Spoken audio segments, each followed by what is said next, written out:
இது ரொம்ப காலத்துக்கு முன்னாடி இந்தியாவில் ராஜாக்கள் ஆட்சி நடந்துக்கிட்டு இருந்த காலத்தில் நடந்த ஒரு கதை. பனி படர்ந்த இமயமலை தொடர்களுக்கு கீழே அந்த மலை அடிவாரத்தில் சூரியகர் அப்படின்னு ஒரு ரொம்ப பெரிய வளமான ராஜ்யம் இருந்துச்சு. சூரியகர் பூமி எவ்வளவு செழிப்பானதுன்னா, அங்கே விவசாயம் செஞ்சால் விளைச்சல் தங்கமாக விளையும். அங்கே ஓடுற நதிகள் எல்லாம் கண்ணாடி மாதிரி அவ்வளவு சுத்தமாக தெளிவாக இருக்கும். அந்த ராஜ்யத்தில் வாழ்ந்த மக்கள் ரொம்ப சந்தோஷமாகவும் நிம்மதியாகவும் இருந்தாங்க. ராஜ்யத்தை சுற்றி ரொம்ப அடர்ந்த பசுமையான காடுகள் இருந்துச்சு.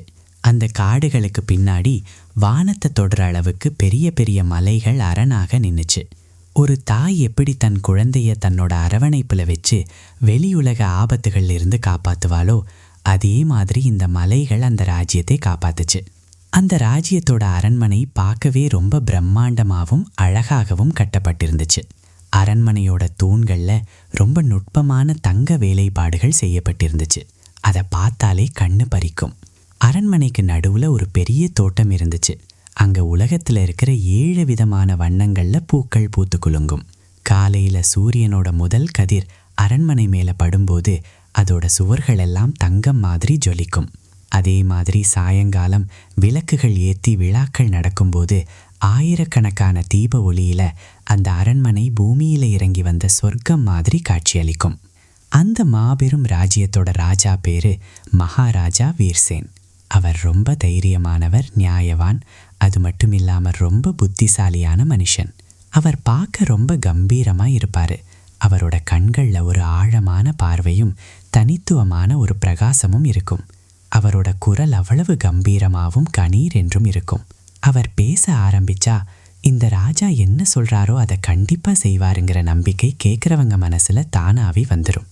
தன் நாட்டு மக்களை அவர் தன்னோட சொந்த குழந்தைங்க மாதிரி நேசிச்சாரு. மக்களும் அவரை தங்களோட அப்பாவா நினைச்சாங்க. ராஜ்ய சபையில் அவர் ஒரு தீர்ப்பு சொல்லிட்டார்னா அதுதான் இறுதியானது. ஆனால் அவரோட ஒவ்வொரு தீர்ப்பும் எப்போவுமே நியாயத்தோட தராசில் நிறுத்தி பார்க்கப்பட்டதாக தான் இருக்கும்.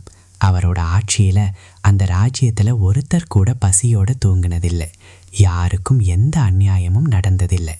மகாராஜா வீர்சேனோட மனைவி பேரு மகாராணி சிவப்பிரியா. அவங்க பார்க்க எவ்வளவு அழகா இருந்தாங்களோ அதே அளவுக்கு அறிவும் கூர்மையும் கொண்டவங்க. அவங்க முகத்துல எப்பவுமே ஒரு அமைதியும் தேஜஸும் குடிக்கொண்டிருக்கும். அவங்க கண்களோட ஆழத்தை பார்த்தா இந்த பொண்ணு வாழ்க்கையோட மேடு பள்ளங்களை ரொம்ப பக்கத்தில் இருந்து பார்த்து புரிஞ்சுக்கிட்டவங்கன்னு தோணும். ராணி சிவப்பிரியாவுக்கு ரொம்ப இளகிய இரக்கமான மனசு. அரண்மனையில் வேலை செய்கிற சின்ன பணிப்பெண் கிட்ட கூட அவங்க தன்னோட தோழி மாதிரி ரொம்ப அன்பாக பேசுவாங்க. அரண்மனையோட எந்த மூலைக்கு அவங்க போனாலும் அங்கே ஒரு அமைதியும் நிம்மதியும் பரவிடும். அந்த நாட்டு மக்கள் அவங்கள ஒரு தெய்வமாக நினச்சி வணங்கினாங்க. ராஜாவுக்கும் ராணிக்கும் கல்யாணமாகி முழுசா 16 வருஷம் ஓடிருச்சு. 16 வருஷங்கிறது ரொம்ப நீண்ட காலம். இந்த வருஷங்கள்ல அந்த ராஜ்யம் எத்தனையோ மாற்றங்களை பார்த்திருச்சு. பல பெரிய போர்கள் நடந்துச்சு. அதுல வெற்றியும் கிடைச்சிச்சு. ராஜ்யத்தோட எல்லைகள் ரொம்ப தூரம் வரைக்கும் விரிவடைஞ்சிச்சு. சில சமயம் பஞ்சம் வந்துச்சு, அப்புறம் மறுபடியும் செழிப்பு வந்துச்சு. சில நேரம் நதிகளில் வெள்ளம் வந்துச்சு, அப்புறம் அதுவே அடங்கி அமைதியாச்சு. ஆனால் இந்த எல்லா மாற்றங்களுக்கும் நடுவில் மாறாமல் இருந்த ஒரே ஒரு விஷயம் அரண்மனைக்குள்ளே இருந்துச்சு. கல்யாணம் நடந்த முதல் நாளில் இருந்து அரண்மனைக்குள்ளே ஒரு அறை மட்டும் காலியாகவே கிடந்துச்சு. உண்மையில் அந்த அறை ஒரு சின்ன குழந்தையோட அழுகை சத்தத்தாலையும் சிரிப்பாலையும் நிறைஞ்சிருக்கணும். ஒரு குட்டி இளவரசனோட தொட்டில் அந்த அறையில் ஆடி இருக்கணும். கல்யாணமான முதல் வருஷத்திலேயே ராணி சிவப்பிரியா அந்த அறையோட சுவர்களில் விதவிதமான ஓவியங்களையும் பொம்மைகளையும் அடுக்கி வைக்கணும்னு கனவு கண்டிருந்தாங்க. ஆனால் அந்த கனவுகள் நிஜமாகவே இல்லை. அந்த அறை எப்பவும் போல அமைதியாகவும் காலியாகவும் தான் இருந்துச்சு. மகாராணி சிவப்பிரியா குழந்தை பாகியத்துக்காக எத்தனையோ கடினமான விரதங்கள் இருந்தாங்க. எவ்வளவோ பெரிய பூஜைகள் செஞ்சாங்க. பல புனித தலங்களுக்கு போய் அங்கே இருக்கிற மண்ணை எடுத்து தன் நெத்தியில் பூசிக்கிட்டாங்க. இதுக்கெல்லாம் ஒரு கணக்கே இல்லை. தினமும் சூரியன் உதிக்கிறதுக்கு முன்னாடியே எழுந்து கங்கை நீரில் குளிச்சுட்டு மணித்துளிகள் கணக்காக அம்மன் சிலைக்கு முன்னாடி உட்கார்ந்து வேண்டுவாங்க. அவங்க உதடுகள் எப்போவுமே கடவுளோட மந்திரத்தை உச்சரிச்சுக்கிட்டே இருக்கும். அவங்க கண்களில் ஒரு நம்பிக்கையோட ஒளி எப்போவும் மின்னும். ஆனால் வருஷங்கள் ஆக ஆக அவங்களோட அந்த நம்பிக்கை உடைய ஆரம்பிச்சுது. பெரிய பெரிய வைத்தியர்கள் எல்லாம் அவங்கள பரிசோதிச்சாங்க. புகழ்பெற்ற ஜோதிடர்கள் அவங்க ஜாதகத்தை பார்த்தாங்க. எத்தனையோ பெரிய சாதுக்களும் சாமியார்களும் அவங்களுக்கு ஆசீர்வாதம் செஞ்சாங்க. ஒவ்வொருத்தரும் அவங்க அறிவுக்கு எட்டுனட சொன்னாங்க. ஆனால் அந்த அரண்மனை சுவர்கள் ஒரு குழந்தையோட அழுகையோ சிரிப்பையோ கேட்கவே இல்லை. ராஜா வீர்சன் இந்த வருத்தத்தை தன் மனசுக்குள்ளேயே புதைச்சி வச்சிருந்தார். ராணிக்கு முன்னாடி அவர் இதை பற்றி ஒரு வார்த்தை கூட பேச மாட்டார். ஏன்னா தன்னோட வலியை விட ராணியோட வலி ரொம்ப ஆழமானதுன்னு அவருக்கு நல்லாவே தெரியும். ஒரு பொண்ணுக்கு அம்மாவாகணுங்கிற ஏக்கம் வெறும் ஆசை கிடையாது, அது அவளோட முழு அடையாளத்தோட ஒரு அங்கம். அந்த அங்கம் முழுமையடையாமல் போகும்போது அந்த பொண்ணுக்கு அவளோட மொத்த வாழ்க்கையுமே அர்த்தமில்லாததா முற்று பெறாததா தோண ஆரம்பிக்கும். ராஜாவுக்கு இது புரியும். அதனால் ராணிக்கு முன்னாடி அவர் எப்பவும் தன்னை ரொம்ப தைரியசாலியாக காட்டிக்கிட்டு முகத்தில் சிரிப்போடவே இருப்பார். ஆனால் ராத்திரியோட அமைதியில் ஒட்டுமொத்த அரண்மனையும் ஆழ்ந்த தூக்கத்தில் இருக்கும்போது ராஜா தன் அறையோட ஜன்னல் வழியாக வானத்தில் இருக்கிற நட்சத்திரங்களை பார்த்து கடவுள்கிட்ட வேண்டுவார். இறைவா, எனக்கு ஏதாவது போரில் வீர மரணம் கிடைச்சா கூட பரவாயில்லை, ஆனால் என் மனைவியோட மடியை நிரப்பி அவளோட இந்த துக்கத்தை போக்கிருன்னு கண்ணீர் நல்க கேட்பார். நாட்டு மக்கள் மத்தியிலையும் இதை பற்றி அடிக்கடி பேச்சுகள் அடிபடும். மக்கள் அவங்க ராஜா மேலே ரொம்ப அன்பாக இருந்தாங்க. அதனால ராஜாவோட கவலையை நினச்சி அவங்களும் வருத்தப்பட்டாங்க. கிராமத்தில் இருக்கிற பெரியவங்க எல்லாம் ஒன்றா உட்காந்து ராஜாவுக்கு அப்புறம் இந்த பெரிய ராஜ்யத்தை யார் கட்டி காப்பாற்றுவான்னு பேசிப்பாங்க. அரண்மனை அமைச்சர்களும் மெதுவாக தங்களுக்குள்ள முணுமுணுக்க ஆரம்பிச்சாங்க. ஒரு வாரிசு இல்லைன்னா இந்த மாபெரும் ராஜவம்சத்தோட நிலைமை என்ன ஆகும்னு கவலைப்பட்டாங்க. அது மட்டும் இல்லாமல் அக்கம் பக்கத்தில் இருக்கிற ராஜ்யங்களோட ராஜாக்கள் கண்ணும் சூரியக்கர் அரியணை மேலே தான் இருந்துச்சு. ஒரு ராஜ்யத்துக்கு வாரிசு இல்லைன்னா அந்த ராஜ்யத்தோட அடித்தளம் கொஞ்சம் கொஞ்சமாக ஆட்டம் காண ஆரம்பிக்கும்னு அவங்களுக்கு தெரியும். இது இந்த உலகத்தோட ரொம்ப கசப்பான ஆனால் உண்மையான ஒரு விதி. அப்புறம் ஒரு நாள் ராத்திரி ராஜாவும் ராணியும் நேருக்கு நேர் உட்காந்து பல வருஷமாக ஒருத்தருக்கு ஒருத்தர் மறைச்சி வச்சிருந்த அந்த விஷயத்தை பற்றி பேச ஆரம்பித்தாங்க.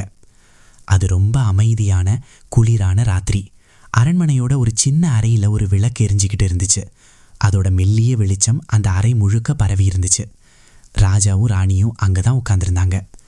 அப்போ வெளியே இருந்து வேகமாக காற்று வீசிச்சு. விளக்கின் சுடர் ஆட ஆரம்பிச்சுது. ராணி சிவப்பிரியாவோட கண்கள் அந்த ஆடுற சுடர் மேலேயே நிலைச்சிருந்துச்சு. அவங்க மனசுக்குள்ள ஆயிரக்கணக்கான எண்ணங்கள் புயல் மாதிரி வீசிக்கிட்டு இருந்துச்சு. அப்போ ராஜா முன்னாடி வந்து ராணியோட கைகளை தன் கைகளில் பிடிச்சிக்கிட்டு ரொம்ப மெதுவான குரல்ல சொன்னார், சிவப்பிரியா, நான் உன்கிட்ட ரொம்ப முக்கியமான தீவிரமான ஒரு விஷயம் பேசணும். ராணி ராஜாவோட கண்களை பார்த்தாங்க. இத்தனை வருஷமா ராஜாவை அவங்களுக்கு தெரியுங்கிறதால அவர் கண்கள்லையே அவர் என்ன சொல்ல வர்றாருன்னு அவங்களுக்கு புரிஞ்சிருச்சு. ராஜா தொடர்ந்து பேசினார். நான் இதை பற்றி ரொம்ப ஆழமாக யோசிச்சுட்டேன். பல ராத்திரிகள் தூங்காமல் முழிச்சு இதை பற்றி மட்டுமே சிந்தனை செஞ்சுருக்கேன். நான் இப்போ சொல்ல போகிற விஷயம் உனக்கு கேட்க ரொம்ப கஷ்டமாகவும் வலியாகவும் இருக்கும்னு எனக்கு தெரியும்.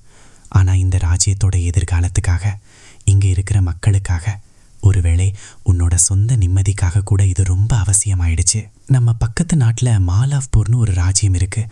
அங்கே இருக்கிற ராஜாவுக்கு ஒரு சின்ன பொண்ணு இருக்கான்னு கேள்விப்பட்டேன். அந்த ராஜா ரொம்ப ஏழை. அவரோட ராஜ்யம் ரொம்ப சின்னது. அவர் கழுத்து வரைக்கும் கடலில் முழுகி இருக்கார். ஆனால் அவரோட அந்த இளவரசியை பற்றி மக்கள் ரொம்ப நல்லா சொல்கிறாங்க. அவர் ரொம்ப புத்திசாலியாம், ரொம்ப அமைதியான குணமாம். அவளை இங்கே கூட்டிகிட்டு வரலான்னு என் மனசு சொல்லுது. அவளை எனக்கு கல்யாணம் பண்ணி வைங்க. கடவுள் அருளால் அவளுக்கு ஒரு ஆண் குழந்தை பிறந்தா அந்த குழந்தை உன்னுடையதாக தான் கருதப்படும். நீ தான் அந்த குழந்தைக்கு அம்மா. நீயே உன் சொந்த கைகளால் அந்த குழந்தையை வளர்த்து ஆளாக்கலாம். ராஜா பேசி முடித்ததும் அந்த அறையில் ரொம்ப ஆழமான ஒரு அமைதி நிலவுச்சு. விளக்கின் சுடர் மறுபடியும் ஒரு முறை நடுங்குச்சு. ராணி உடனே எந்த பதிலும் சொல்லலை. அவங்க ஒரு கட்சிலை மாதிரி அப்படியே உட்கார்ந்துருந்தாங்க. அவங்க மனசுக்குள்ள என்ன ஓடுதுன்னு அவங்க முகபாவனைகளை வச்சு ராஜா புரிஞ்சிக்க முயற்சி செஞ்சார். ரொம்ப நேரம் அமைதியாக இருந்ததுக்கு அப்புறம் கடைசியாக ராணி சிவப்பிரியா பேசினாங்க. ஆச்சரியம் என்னன்னா, அவங்க குரல்ல எந்த ஒரு சோகமும் இல்லை, கோபமும் இல்லை. அவங்க குரல்ல ஒரு வித்தியாசமான அமைதி இருந்துச்சு. ஒரு மனுஷன் ரொம்ப ஆழமான வலியை கடந்து வந்தா மட்டும்தான் அந்த மாதிரியான ஒரு அமைதி அவனுக்குள்ள வரும். அவங்க சொன்னாங்க, எனக்கு தெரியும், ஒரு நாள் இல்லைன்னா ஒரு நாள் இந்த நேரம் கண்டிப்பாக வரும்னு. பல முறை தனியாக இருக்கும்போது நான் எனக்குள்ளேயே இந்த கேள்வியை கேட்டிருக்கேன். இன்றைக்கி என்னோட பதில் இதுதான், ஆமாம், நான் தயார். இந்த ராஜ்யத்தை ஆள்றதுக்கு ஒரு வாரிசு தேவைன்னா, உங்களுக்கு ஒரு மகன் வேணும்னு ஆசை இருந்தால், நம்ம எடுக்கிற இந்த முடிவால் ஒரு ஏழை இளவரசியோட வாழ்க்கை நல்லபடியாக மாறும்னா இந்த கல்யாணத்துக்கு நான் முழு சம்மதம் சொல்கிறேன். ஆனால் எனக்கு ஒரு நிபந்தனை இருக்குது. ராஜா ரொம்ப ஆர்வமாக, சொல்லு, அது என்ன நிபந்தனைன்னு கேட்டார். ராணி ரொம்ப தீர்க்கமாக சொன்னாங்க, பிறக்கிற குழந்தை பையனோ பொண்ணோ, அந்த குழந்தை முழுசாக எனக்கு மட்டுமே சொந்தம். அந்த குழந்தை மேலே முதல் உரிமை எனக்கு தான். அது மட்டும் இல்லாமல் நீங்கள் கல்யாணம் பண்ணிக்க போகிற அந்த இளவரசிக்கு இந்த அரண்மனையில் முழு மரியாதையும் அந்தஸ்தும் கொடுக்கப்படணும். அவளை ஏதோ ஒரு வேலைக்காரி மாதிரி நடத்தாம இந்த ராஜ்யத்தோட ராணியா ஏத்துக்கணும். அவளுக்கு எந்த குறையும் வைக்கக்கூடாது. ராஜா ராணியோட கைகளை இன்னும் இறுக்கமா பிடிச்சுக்கிட்டு சத்தியம் செஞ்சார். நான் உனக்கு வாக்கு தர்றேன், அப்படியே நடக்கும். நீ என்ன சொன்னியோ எல்லாமே அதே மாதிரி நடக்கும். அந்த ராத்திரிக்கு அப்புறம் ராஜ்யம் முழுக்க ஒரு புது பரபரப்பு ஆரம்பிச்சது. ராஜா தன்னோட ரொம்ப நம்பிக்கையான தூதனை தயார் செஞ்சு மாலவ்பூர் ராஜ்யத்துக்கு அனுப்பி வச்சார். தூதனுக்கு எல்லா விஷயங்களும் ரொம்ப தெளிவாக சொல்லப்பட்டிருந்துச்சு. இந்த விஷயம் ரொம்ப சென்சிட்டிவானதுங்கிறதால ரொம்ப கவனமாகவும் மரியாதையாகவும் பேசணும்னு தூதனுக்கு கட்டளையிடப்பட்டிருந்துச்சு. உண்மையிலேயே மாலவ்பூர் ரொம்ப சின்ன ஏழ்மையான ராஜ்யம்தான். ஒரு காலத்தில் அங்கே இருந்த ராஜா ரொம்ப பணக்காரராக இருந்தார். ஆனால் நீண்ட காலமாக நடந்த போரும் பல வருஷமாக தொடர்ந்த பஞ்சமும் அந்த ராஜ்யத்தோட முதுகெலும்பையே உடைச்சிருச்சு. நிலைமை எவ்வளோ மோசமாக இருந்துச்சுன்னா அரண்மனை சுவர்களில் விரிசல் விழுந்து பூச்சிகள் எல்லாம் பெயர்ந்து விழுந்துக்கிட்டு இருந்துச்சு. ராஜாவோட சபையும் ரொம்ப சின்னது. தன்னோட பொண்ணுங்களை பெரிய வசதியான ராஜவம்சத்தில் கட்டி கொடுக்குற அளவுக்கு அவர்கிட்ட பணம் இல்லை. அந்த ஏழை ராஜாவுக்கு 3 பொண்ணுங்க. அதில் கடைக்குட்டு பொண்ணு பேரு தான் கருணா. அவளுக்கு 19 வயசு. கருணாவோட குணம் அவளோட 2 அக்காங்களை விட ரொம்ப வித்தியாசமானது. அவளோட அக்காங்களுக்கு நல்ல அழகான துணிகள் நகைகள் போட்டு அழகு பார்க்குறதுல ஆசை இருந்துச்சு. ஆனால் கருணாவோட மனசு முழுசும் புத்தகங்கள் படிக்கிறதுலையும் இயற்கையோட சுற்றுறதுலையும் சின்ன குழந்தைங்களுக்கு பாடம் சொல்லி கொடுக்கறதுலையும் தான் லயிச்சிருந்துச்சு. அரண்மனைக்கு பக்கத்திலே ஒரு சின்ன குடிசை மாதிரி ஒரு பள்ளிக்கூடம் இருந்துச்சு. அங்கே கிராமத்தில் இருக்கிற ஏழை குழந்தைங்க படிக்க வருவாங்க. கருணா அடிக்கடி அங்கே போய் அந்த குழந்தைங்களுக்கு எழுத்து சொல்லி கொடுப்பான். அவன் முகத்தில் இருக்கிற ஒரு இயல்பான எளிமை அவளை முதல் முறை பார்க்குற யாராக இருந்தாலும் அவங்கள கவர்ந்தெழுக்கும். அவள் பார்க்க அழகாக இருப்பாள். ஆனால் அவளோட அழகு வெறும் வெளி தோட்டத்தில் இல்லை. அவளோட உண்மையான அழகு அவளோட நல்ல எண்ணங்கள்லையும் அவள் கண்ணில் இருக்கிற பிரகாசத்திலையும் அவளோட இனிமையான பேச்சிலையும் தான் இருந்துச்சு. சூரியகர் தூதன் மாலவ்பூர் வந்து அங்கே இருக்கிற ராஜா கிட்ட இந்த கல்யாண பிரேரணையை வச்சப்போ சபை முழுக்க ஒரே அமைதி நிலவிச்சு. இந்த விஷயம் எவ்வளவு ஆச்சரியமாக இருந்துச்சோ அதே அளவுக்கு பெரிய விஷயமாகவும் இருந்துச்சு. ரொம்ப பணக்கார சக்தி வாய்ந்த ராஜ்யத்திலேருந்து சம்பந்தம் வந்திருக்கு. அவங்க பொண்ணு ஒரு பெரிய ராஜ்யத்தோட மகாராணியாக போகிறா. அதுக்கு பதிலாக அவங்க ராஜ்யத்துக்கும் பண உதவி கிடைக்க போகுது.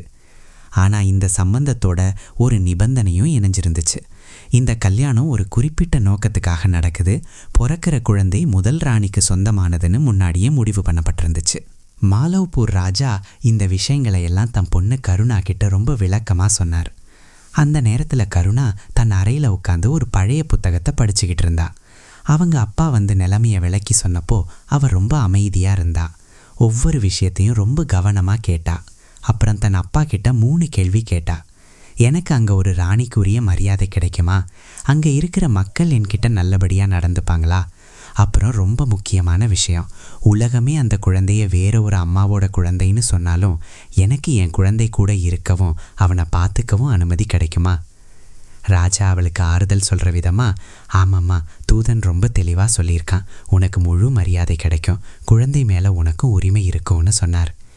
கருணா ஒரு நிமிஷம் தன் கண்களை மூடிக்கிட்டா. அவன் மனசுக்குள்ள என்ன போராட்டம் நடக்குதுன்னு யாருக்கும் புரியலை. ஆனால் அவள் கண்ணை திறந்தப்போ அவள் முகத்தில் ஒரு உறுதியான முடிவு தெரிஞ்சது. அவள் சொன்னா, சரிப்பா, உங்களுக்கும் இந்த ராஜ்யத்துக்கும் இதுதான் நல்லதுன்னா நான் அங்கே போக தயாராக இருக்கேன். இதை கேட்டதும் ராஜா கண்ணில் தண்ணி ததும்பிச்சு. அவர் தன் சின்ன பொண்ணை கட்டி பிடிச்சிக்கிட்டு தழுதழுத்த குரல்ல, என் செல்லம், நீ ரொம்ப தைரியசாலியம்மா அப்படின்னு சொன்னார். கருணா அப்பாவோட தோளில் சாஞ்சிக்கிட்டு மெதுவாக சொன்னா, இல்லைப்பா, நான் ஒன்றும் தைரியசாலி இல்லை.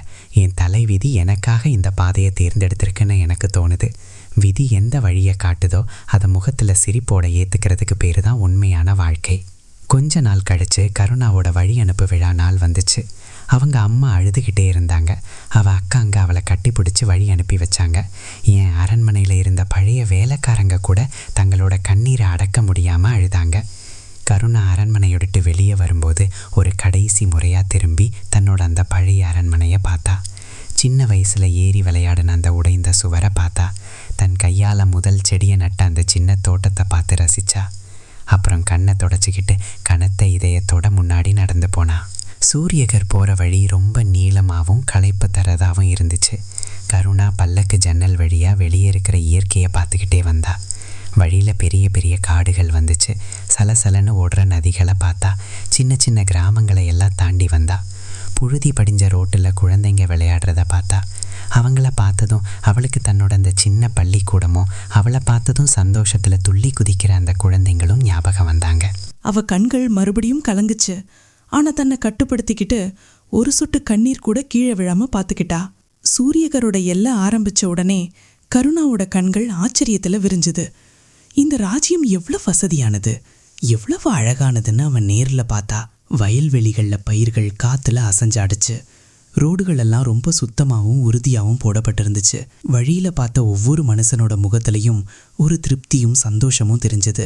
எந்த ராஜ்யத்தோட மக்கள் இவ்வளோ சந்தோஷமா இருக்காங்களோ அங்க இருக்கிற ராஜா கண்டிப்பா ரொம்ப நல்லவராகவும் சிறந்தவராகவும் தான் இருப்பாருன்னு அவன் மனசுக்குள்ளேயே நினைச்சுக்கிட்டா. கருணாவோட பல்லக்கு அரண்மனையோட முக்கிய நுழைவாயிலுக்கு வந்ததும் அவளுக்கு பிரம்மாண்டமான வரவேற்பு கொடுக்கப்பட்டுச்சு. மேலே இருந்து பூமழை பொழிஞ்சாங்க. சங்குகளோட சத்தம் கேட்டுச்சு. மேல தாழங்களோட சத்தத்துல அந்த இடமே அதிர்ந்துச்சு. ஆனா கருணாவோட கவனம் இந்த ஆடம்பரத்துல இல்ல. அவ கண்கள் அரண்மனை வாசல்ல அவளை வரவேற்க நின்னுக்கிட்டு இருந்த அந்த ஒரு பெண்ணை தான் தேடிக்கிட்டு இருந்துச்சு. அவங்க வேற யாரும் இல்ல, மகாராணி சிவப்பிரியா தான். ராணியோட கண்கள்ல ஒரு விசித்திரமான பாவனை இருக்கிறத கருணா பார்த்தா. அந்த கண்கள்ல கருணாவுக்கான வரவேற்பு இருந்துச்சு, இரக்கம் இருந்துச்சு. ஆனா அதோட சேர்ந்து ரொம்ப ஆழமான ஒரு வலியும் இருந்துச்சு. அந்த வலியை ராணி ரொம்ப கஷ்டப்பட்டு மறைக்க முயற்சி செஞ்சுக்கிட்டு இருந்தாங்க. கருணா பல்லக்குல இருந்து இறங்கி ரொம்ப பணிவா ராணிக்கு முன்னாடி குனிஞ்சு அவங்கள வணங்கினா. ராணி சிவப்பிரியா முன்னாடி வந்து அவளை தூக்கி ரொம்ப அன்பா தன் மார்போட அணைச்சிக்கிட்டாங்க.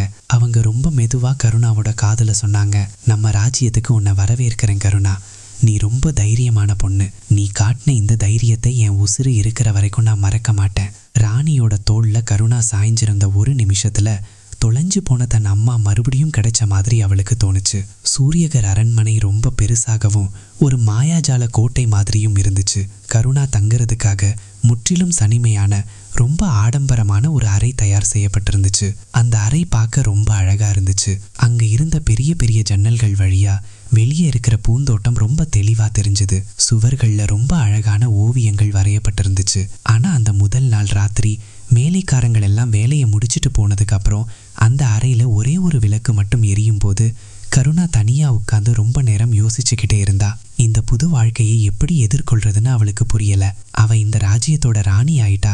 ஆனா அவளோட கணவன் ஏற்கனவே ஒரு மனைவியை ரொம்ப உயிரா நேசிக்கிற ஒரு மனுஷன். அவ சீக்கிரமே அம்மாவாக போறா. ஆனா அவ பெக்க போற குழந்தை அவளுக்கு சொந்தம் இல்லைன்னு சொல்ல போறாங்க. அவ ஒரு பெரிய அரண்மனையில தான் இருக்கா. ஆனா அந்த அரண்மனை அவளுக்கு சொந்த வீடு மாதிரி தோணல. அவ அந்த விளக்கின் சுடரை வெறிக்க பார்த்தபடி மனசுக்குள்ளேயே வேண்டிக்கிட்டா, கடவுளே, இந்த புது பாதையில நடக்கிறதுக்கான பலத்தை எனக்கு கொடு. அடுத்த சில நாட்கள் ரொம்ப பரபரப்பாவும் பிஸியாவும் போச்சு. கல்யாண சடங்குகளுக்கான ஏற்பாடுகள் நடந்துச்சு. சூழ்நிலை கொஞ்சம் வித்தியாசமா இருந்ததால இந்த கல்யாணம் ரொம்ப எளிமையா தான் நடந்துச்சு.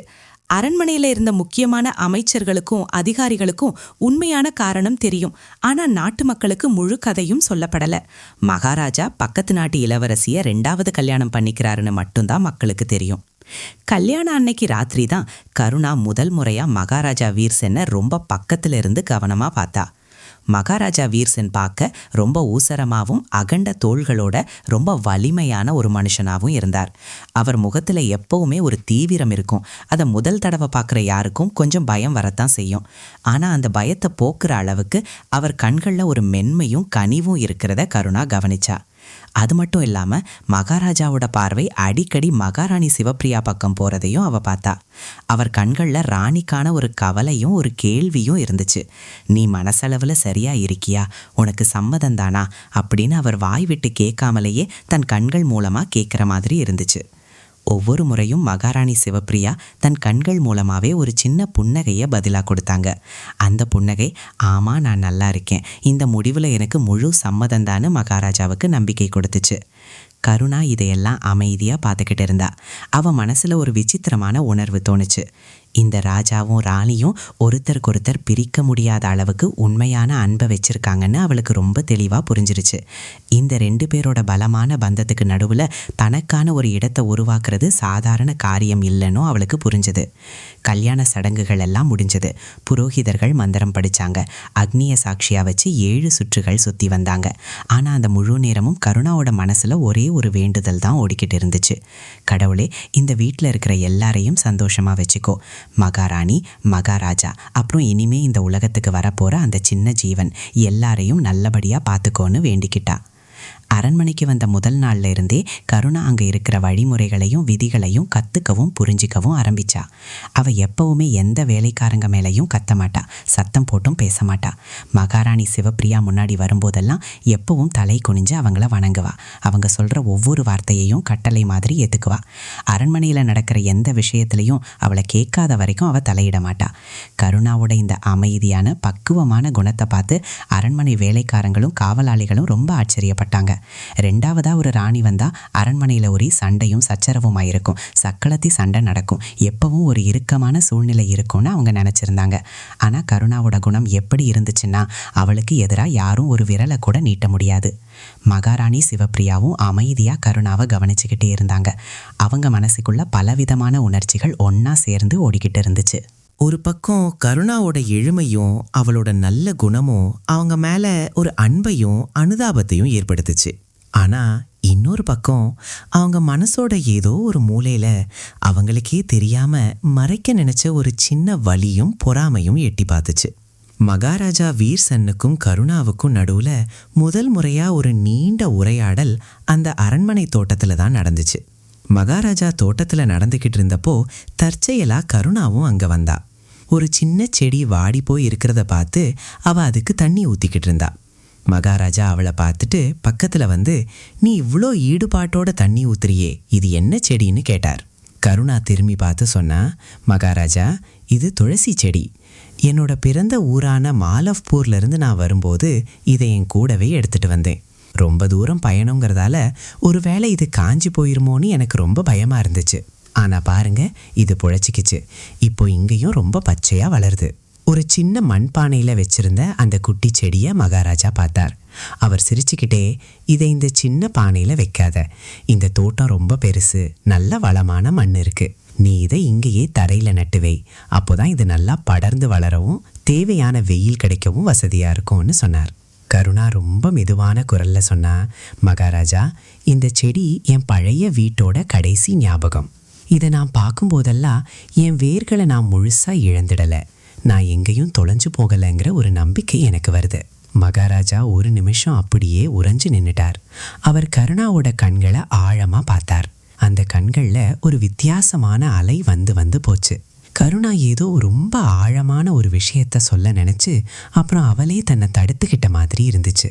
மகாராஜா ரொம்ப மென்மையான குரல்ல சொன்னார், கருணா, இது எல்லாம் உனக்கு எவ்வளோ கஷ்டமாக இருக்கும்னு என்னால் நல்லா புரிஞ்சிக்க முடியுது. ஆனால் நீ உன்னை தெரிஞ்சுக்கணும்னு நான் ஆசைப்படுறேன். இப்போ இந்த மிகப்பெரிய அரண்மனையும் உன்னோட சொந்த வீடு தான். உனக்கு நான் கொடுத்த வாக்கை என் கடைசி மூச்சு இருக்கிற வரைக்கும் நான் காப்பாற்றுவேன். கருணா தன் பார்வையை கீழே தாழ்த்திக்கிட்டு சொன்னா, எனக்கு உங்கள் மேலே முழு நம்பிக்கை இருக்கு மகாராஜா. உங்களை மாதிரி ஒரு தர்மவான் கொடுத்த வாக்குறுதியை சந்தேகப்படுறது ஒரு பாவத்தை செய்கிறதுக்கு சமம். அன்னைக்கு அப்புறம் மகாராஜாவுக்கும் கருணாவுக்கும் நடுவில் பேச்சுவார்த்தை நடக்க ஆரம்பிச்சது. இந்த உறவு மெல்ல மெல்ல ரொம்ப மெதுவாக வளர ஆரம்பிச்சது. கருணா தினமும் அரண்மனையில் ஏதாவது ஒரு புது நல்ல காரியத்தை செய்கிறத மகாராஜா அடிக்கடி கவனிச்சார். சில நேரம் அரண்மனை வேலைக்காரங்களோட சின்ன குழந்தைங்களை எல்லாம் ஒன்றா சேர்த்து அவங்களுக்கு கதை சொல்லுவா, இல்லைன்னா பாடம் சொல்லி கொடுப்பா. சில சமயம் நேராக சமையல் அறைக்கு போய் சமையல்காரங்களுக்கு உதவி செய்வா. இன்னும் சில நேரம் தோட்டத்தில் போய் புது புது பூச்செடிகளை நடுவா. கருணாவுக்குள்ள எப்பவும் ஒரு வற்றாத சக்தியும் உற்சாகமும் இருந்துச்சு. இதில் ரொம்ப பெரிய விஷயம் என்னன்னா, அவன் முகத்தில் எப்பவும் ஒரு புன்னகை இருக்கும். தன் மனசுக்குள்ள என்ன வழிகள் ஓடிக்கிட்டு இருந்தாலும் இந்த புது வீட்டில் தன்னை பொருத்திக்கிட்டு சந்தோஷமாக இருக்க அவன் முழு முயற்சி செய்கிறாங்கிறத அந்த புன்னகை வெளிக்காட்டுச்சு. ஒரு முறை கருணா அரண்மனையோட ரொம்ப பழைய பகுதிக்கு போயிருக்கான்னு மகாராஜா பார்த்தார். அந்த பகுதியில் தான் உடம்பு சரியில்லாத அரண்மனை ஊழியர்களுக்கும் வேலைக்காரங்களுக்கும் வைத்தியம் பார்க்கறது வழக்கம். அங்கே ரொம்ப வயசான ஒரு வேலைக்காரர் படுத்திருந்தார். அவருக்கு உடம்பு ரொம்ப முடியல. அவரை பார்த்துக்க அவரோட சொந்தக்காரங்க யாருமே அங்கே இல்லை. கருணா அவரோட தலைமாட்டில் உட்காந்து தன் கையாலேயே அவருக்கு மருந்து கொடுத்துக்கிட்டு இருந்தா. அவருக்கு ஆறுதலாக பேசுறதுக்காக எதையோ சொல்லிக்கிட்டு இருந்தா. மகாராஜா கதவுக்கு பின்னாடி நின்று இதையெல்லாம் பார்த்துக்கிட்டு இருந்தார். அப்போ முதல் முறையாக அவர் மனசில் ஒரு எண்ணம் தோணுச்சு. இந்த பொண்ணு ஏதோ சாதாரண இளவரசி கிடையாது, இவ ரொம்ப விசேஷமான ரொம்ப நல்ல மனசு படைச்ச ஒரு ஜீவன் அப்படின்னு நினச்சார். அன்னைக்கு ராத்திரி மகாராஜா தன் அறைக்கு போனதும் மகாராணி சிவப்பிரியா கிட்ட சொன்னார், சிவப்பிரியா, கருணா உண்மையிலேயே ரொம்ப நல்ல பக்குவமான பொண்ணு. அவ இந்த குடும்பத்துக்கு ஒரு நல்ல வரமா இருப்பான்னு அன்னைக்கு நீ சொன்னது 100க்கு 100 உண்மை. மகாராணி ஒரு நிமிஷம் மகாராஜாவை திரும்பி பார்த்தாங்க. அப்புறம் ஒரு சின்ன புன்னகையோட, ஆமாம், அவ ரொம்ப நல்ல பொண்ணு தான் அப்படின்னு சொன்னாங்க. ஆனால் உண்மை என்னன்னா, அன்னைக்கு ராத்திரி மகாராணி சிவப்பிரியாவுக்கு ரொம்ப நேரம் தூக்கமே வரல. அவங்க படுக்கையில் படுத்தபடி கூரையை வெறிக்க பார்த்துக்கிட்டே இருந்தாங்க. அவங்க மனசுக்குள்ள ஒரு கேள்வி சுற்றி சுற்றி வந்துச்சு. அந்த கேள்வியை தனக்குள்ள கேட்டுக்கவே அவங்களுக்கு தைரியம் வரல. அந்த கேள்வி இதுதான்: இந்த புது பொண்ணு அவளோட நல்ல குணத்தால் மகாராஜாவோட மனசில் ஒரு தனி இடத்த பிடிச்சிட்டா என்ன ஆகிறது? மகாராஜாவோட கவனம் கொஞ்சம் கொஞ்சமாக என்ன விட்டுட்டு அவ பக்கம் சாய ஆரம்பிச்சிட்டா ஏன் நிலைமை என்ன ஆகும்? மகாராணி தன் கண்களை மூடிக்கிட்டு சஞ்சலப்படுற தன் மனசை அமைதிப்படுத்த முயற்சி செஞ்சாங்க. வீர்சன் அப்படிப்பட்ட மனுஷன் இல்லை. அவர் இவ்வளோ சீக்கிரம் மாறிட மாட்டார்.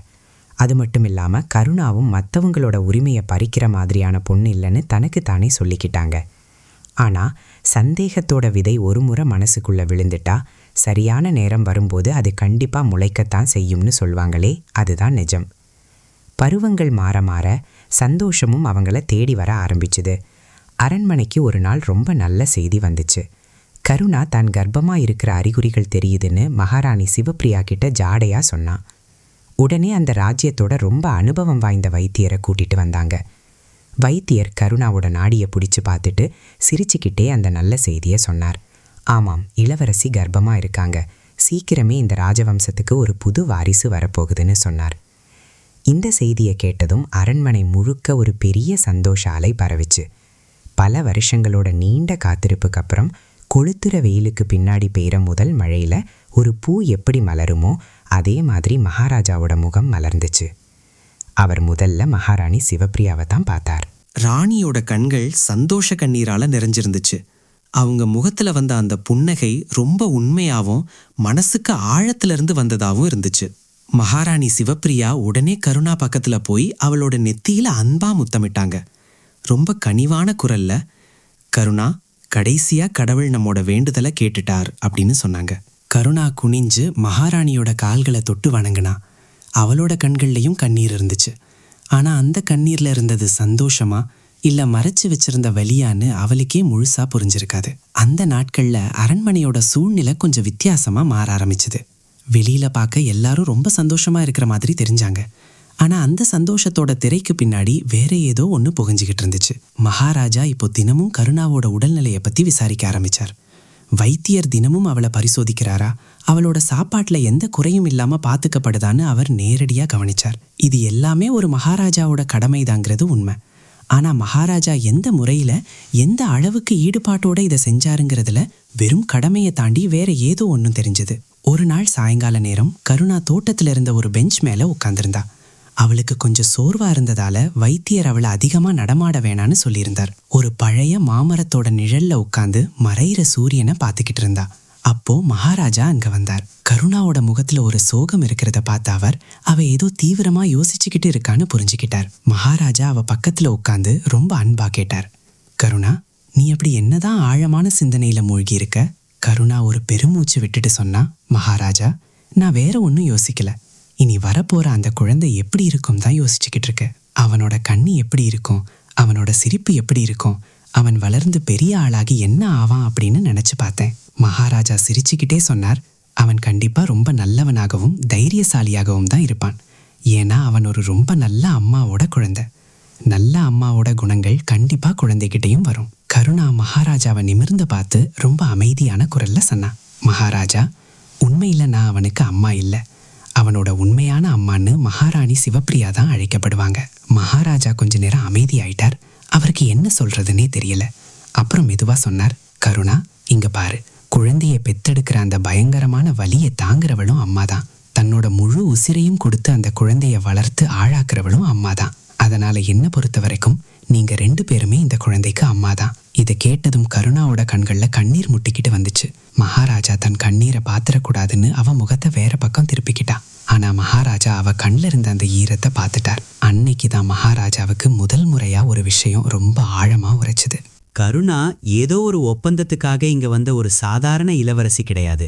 அவளுக்கும் சொந்தமா உணர்ச்சிகள் இருக்கு. மத்தவங்களோட சந்தோஷத்துக்காக நிறைய விஷயங்களை அமைதியா சகிச்சுக்கிட்டு யார்கிட்டயும் எந்த குறையும் சொல்லாம வாழ்ந்துகிட்டு இருக்கிற ஒரு பொண்ணு அவ. தன்னோட சொந்த சந்தோஷங்களை எல்லாம் கொன்னுட்டு மத்தவங்க முகத்துல சிரிப்பை வர வைக்க முயற்சி பண்ற ஒரு ஜீவன் அவ.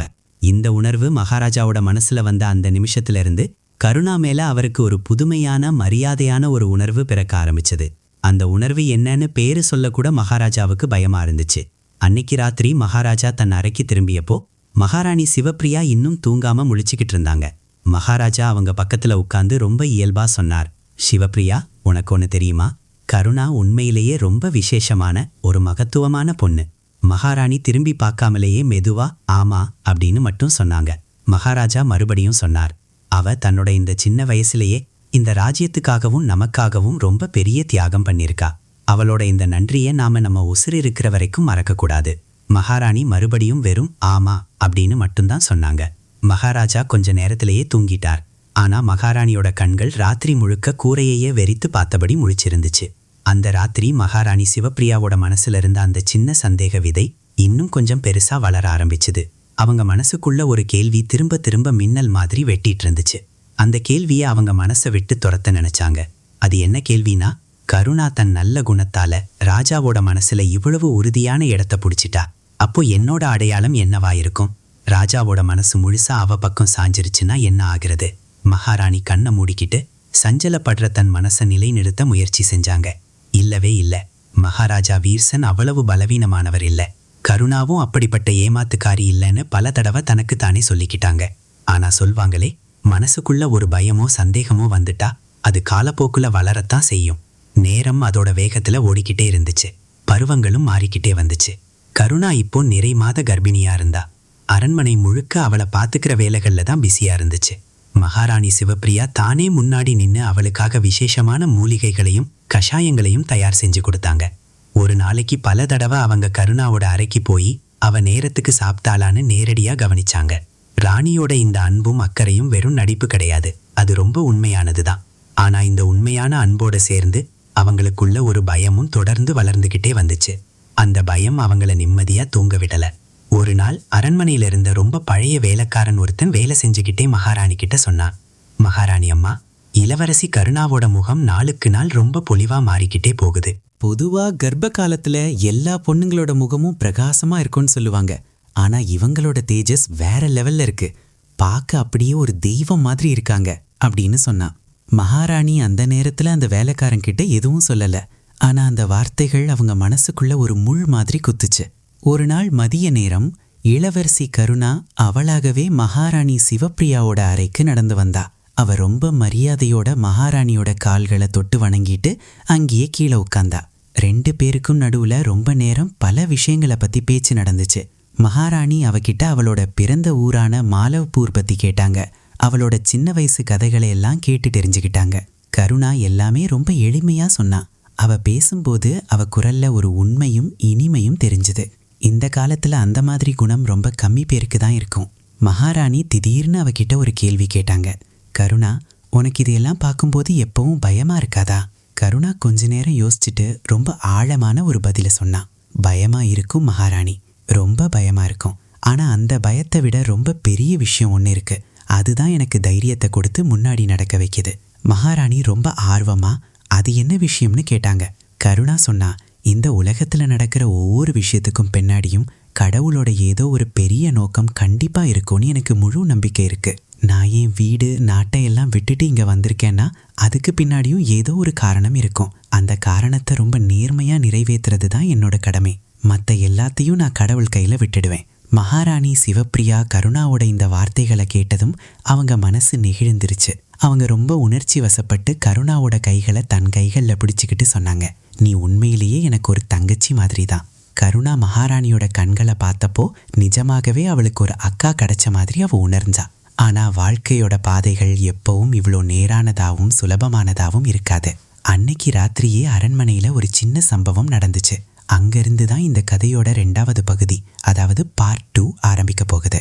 மகாராஜா வீர்சென் ரொம்ப நேரம் கழிச்சு ராஜசபையோட வேலைகளை எல்லாம் முடிச்சுட்டு தன் அறைக்கு திரும்பி வந்துகிட்டு இருந்தார். வழியில அவர் கருணாவோட அறையை தாண்டி தான் போகணும். அறையோட கதவு சாத்தி இருந்துச்சு. ஆனா உள்ள விளக்கு வெளிச்சம் தெரிஞ்சுது. கருணா இன்னும் முழிச்சிருக்கான்னு அவர் கவனிச்சார். மகாராஜா நின்னு மெதுவா கதவை தட்டினார்.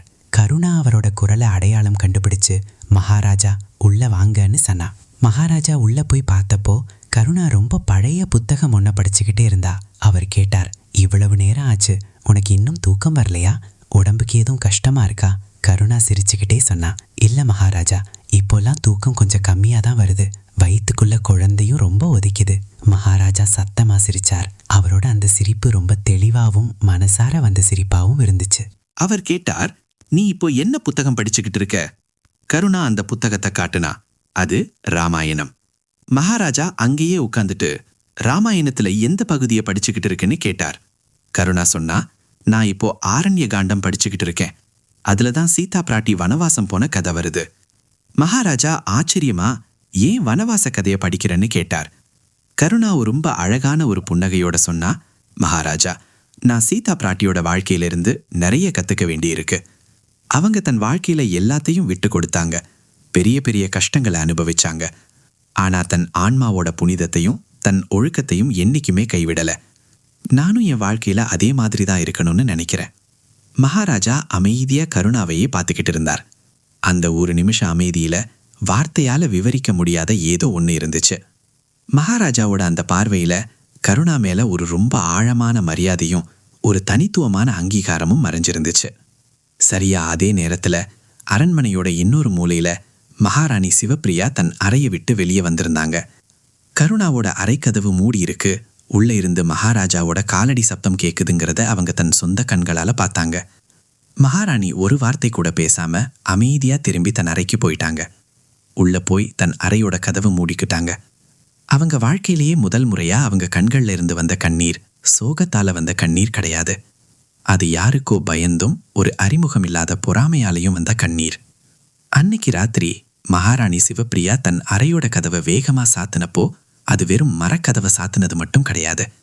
அந்த கதவு சாத்தினதோட சேர்ந்து அவங்க மனசும் மூளையும் இருந்த ஒரு ரொம்ப பெரிய பகுதியும் எப்பத்துக்குமா சாத்தப்பட்டுருச்சு. அந்த பகுதி இதுக்கு முன்னாடி எப்பவும் திறந்தே கிடக்கும். எந்த விஷயத்தையும் நேர்மையாவும் உண்மையாவும் பார்க்குற ஒரு பகுதி அது. எந்த மனுஷனை பத்தியும் தப்பான எண்ணத்தை யோசிக்காத ஒரு இடம். மகாராணி சிவப்பிரியா எப்படிப்பட்ட பொண்ணுன்னா, கடந்த 16 வருஷம் நீண்ட காலத்துல யார் மேலேயும் ஒரு துளி வெறுப்போ பொறாமையோ வளர்க்காதவங்க. ஆனா அந்த ஒரு ராத்திரி அவங்க மனசுக்குள்ள விழுந்த அந்த சின்ன சந்தேக விதை இப்போ தன் வேர்க்கரை ஆழமா பரப்ப ஆரம்பிச்சிருச்சு. அடுத்த நாள் காலையில மகாராணி எந்திரிச்சதும் முதல்ல தன் முகத்துல குளிர்ந்த நீரை தெளிச்சிட்டு கண்ணாடியில தன் முகத்தை பார்த்தாங்க. ராத்திரி முழுக்க தூக்கம் இல்லாததால அவங்க கண்களுக்கு கீழே கருவலயம் வந்திருக்குங்கிறத கவனிச்சாங்க. அவங்க ஒரு ரொம்ப நீளமான குளிர்ந்த பெருமூச்சு விட்டுட்டு தனக்குத்தானே ஒரு கேள்வி கேட்டுக்கிட்டாங்க. சிவப்பிரியா, நீ என்னதான் பண்ணிக்கிட்டு இருக்க? இந்த 2வது கல்யாண முடிவு உன்னோட சொந்த முடிவு தானே? நீதான் அந்த பாவம் இளவரசிய அவ ஊரை விட்டுட்டு இங்க வர சொல்லி கூப்பிட்ட. அப்படி இருக்கும்போது இப்போ ஏன் உனக்குள்ள இந்த பொறாமை உணர்வுகள் வருது? ஆனா பிரச்சனை என்னன்னா, மனுஷனோட மனசு எப்பவுமே மூளை சொல்ற நியாயங்களை கேட்காது. மனசுக்குன்னு ஒரு தனி பாஷை இருக்கு. அந்த பாஷையில சந்தேகத்தோட எழுத்துக்கள் ஒரு முறை எழுதப்பட்டுருச்சுன்னா அதை அழிக்கிறது ஒரு மலையை உடைக்கிறதை விட கஷ்டமான காரியமாயிடும். மகாராணி சிவப்பிரியா தினமும் போற மாதிரி அன்னைக்கும் கருணாவோட அறைக்கு போனாங்க. அவங்க முகத்துல அதே பழைய செயற்கையான புன்னகையும் மேலோட்டமான அந்த தாய்மையும் இருந்துச்சு. கருணா அவங்கள பார்த்ததும் எப்பவும் போல குனிஞ்சு வணங்குனா. 2 பேரும் ஒன்னா உட்காந்து தேநீர் குடிச்சாங்க. இங்கேயும் அங்கேயுமா பல விஷயங்களை பேசினாங்க. ஆனா இந்த தடவை மகாராணியோட பார்வை ரொம்ப கூர்மையா இருந்துச்சு. அவங்க கருணாவை ரொம்ப உற்று கவனிச்சாங்க. கருணாவோட முகத்துல ஒரு தனித்துவமான பிரகாசமும் ஒளியும் வந்திருக்குங்கிறத அவங்க உணர்ந்தாங்க. கருணா சிரிக்கும் போது அவ சிரிப்புல ஒரு கவலையற்ற தன்மையும் ஒரு வெற்றியோட பாவனையும் இருக்குங்கிறத அவங்க பார்த்தாங்க. கருணாவோட வயிறு இப்போ நல்லா பெருசா ஆகியிருக்கு.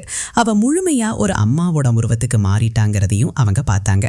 இதையெல்லாம் பார்க்க பார்க்க மகாராணியோட மனசுக்குள்ள ஒரு கசப்பு தன்மை உருவாச்சு. அதை அவங்களால தாங்கிக்கவே முடியல. அவங்க மனசுக்குள்ள ஒரு குரல் ஒலிச்சுது. கடந்த 16 வருஷமா நான் எத்தனையோ முயற்சிகள் செஞ்சோம். என்னால முடியாத ஒரு காரியத்தை நேத்து வந்த இந்த பொண்ணு சில மாசங்கள்லயே செஞ்சு காட்டிட்டா. எந்த குழந்தை என் வயித்துல வளரணுமோ அது இன்னைக்கு இவளோட வயித்துல வளர்ந்துகிட்டு இருக்கு.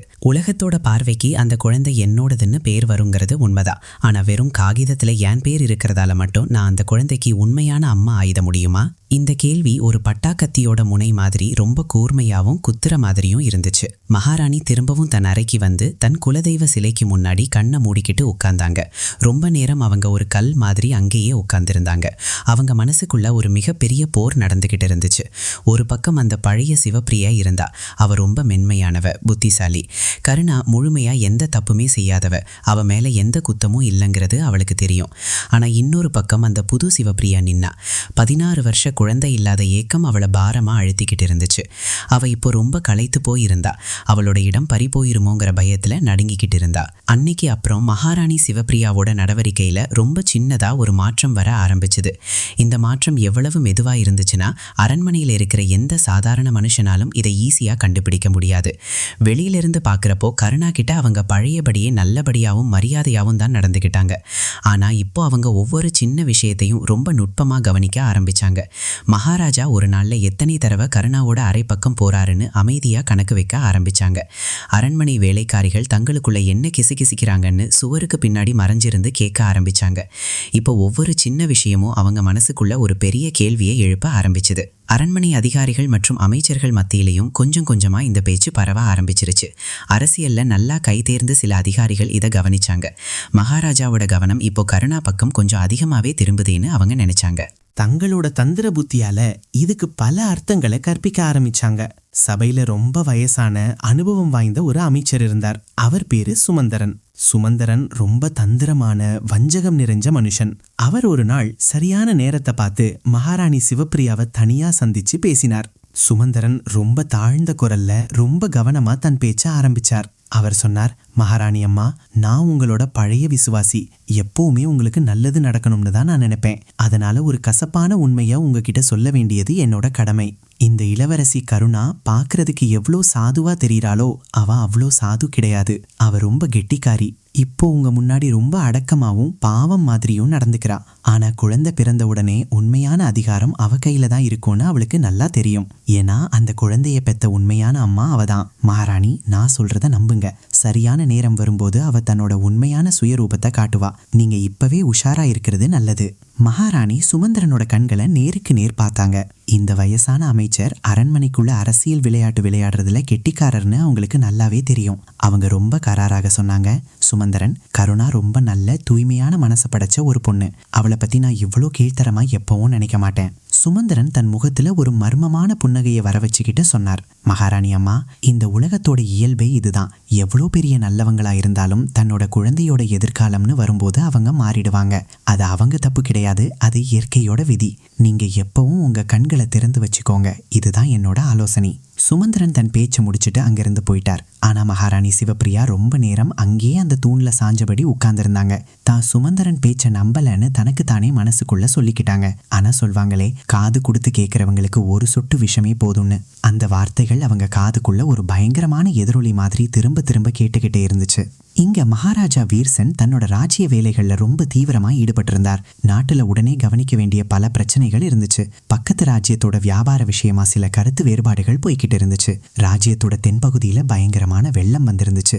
அங்க இருக்கிற மக்களுக்கு உதவி செய்யறது தான் ராஜாவோட முதல் கடமையா இருந்துச்சு. மகாராஜா இரவு பகல் பார்க்காம உழைச்சிக்கிட்டு இருந்தார். ஆனா சாயங்காலம் வேலையெல்லாம் முடிஞ்சு ரொம்ப களைப்பா சபையை விட்டு வெளியே வரும்போது கொஞ்சம் நிம்மதிக்காக அவர் அரண்மனைக்கு பின்னாடி இருக்கிற தோட்டத்துக்கு போவது வழக்கம். அங்க அடிக்கடி கருணாவை அவர் தற்செயலா சந்திக்க நேரிடும். கருணா சில நேரம் செடிகளுக்கு களை எடுத்துக்கிட்டு இருப்பா. சில நேரம் அமைதியா உட்கார்ந்து மறையிற சூரியனை பார்த்துக்கிட்டு இருப்பா. மகாராஜா அவ பக்கத்துல போய் உட்கார்ந்துக்குவார். அப்புறம் அவங்க பேச்ச ஆரம்பிக்கும். அவங்க பேசுற விஷயங்கள் ரொம்ப சாதாரணமா தான் இருக்கும். நாட்டு நிலைமை பத்தியோ, இயற்கை அழகை பத்தியோ, இல்ல பழைய புத்தகங்களை பத்தியோ தான் பேசுவாங்க. ஆனா அந்த சாதாரண பேச்சிலையும் ஒரு ஆழம் இருக்கும். அந்த மாதிரியான ஒரு ஆழமான பேச்சு மகாராஜாவுக்கு வேற யார்கிட்டையும் கிடைக்கல. கருணா கிட்ட ஒரு அபாரமான திறமை இருந்துச்சு. எந்த ஒரு கஷ்டமான பிரச்சனையையும் அவ ஒரு புது கோணத்துல இருந்து பாப்பா. ஒரு முறை மகாராஜா வெள்ள பிரச்சனையை பத்தி ரொம்ப கவலையா பேசிக்கிட்டு இருந்தார். அப்போ கருணா ரொம்ப இயல்பா சொன்னான், மகாராஜா, வெள்ளங்கிறது இயற்கை நம்ம மேல தொடக்கிற தாக்குதல் கிடையாது. நதிகளோட ஓட்டத்துல நாம செஞ்ச குறுக்கீடுகள் தப்புங்கிறத உணர்த்துற ஒரு செய்தி தான் அது. நதிகளுக்கு அதோட பழைய வழியை திருப்பி கொடுத்துருங்க, அது தானாவே அமைதியாகிடும், பிரச்சனையும் தீர்ந்துடும்.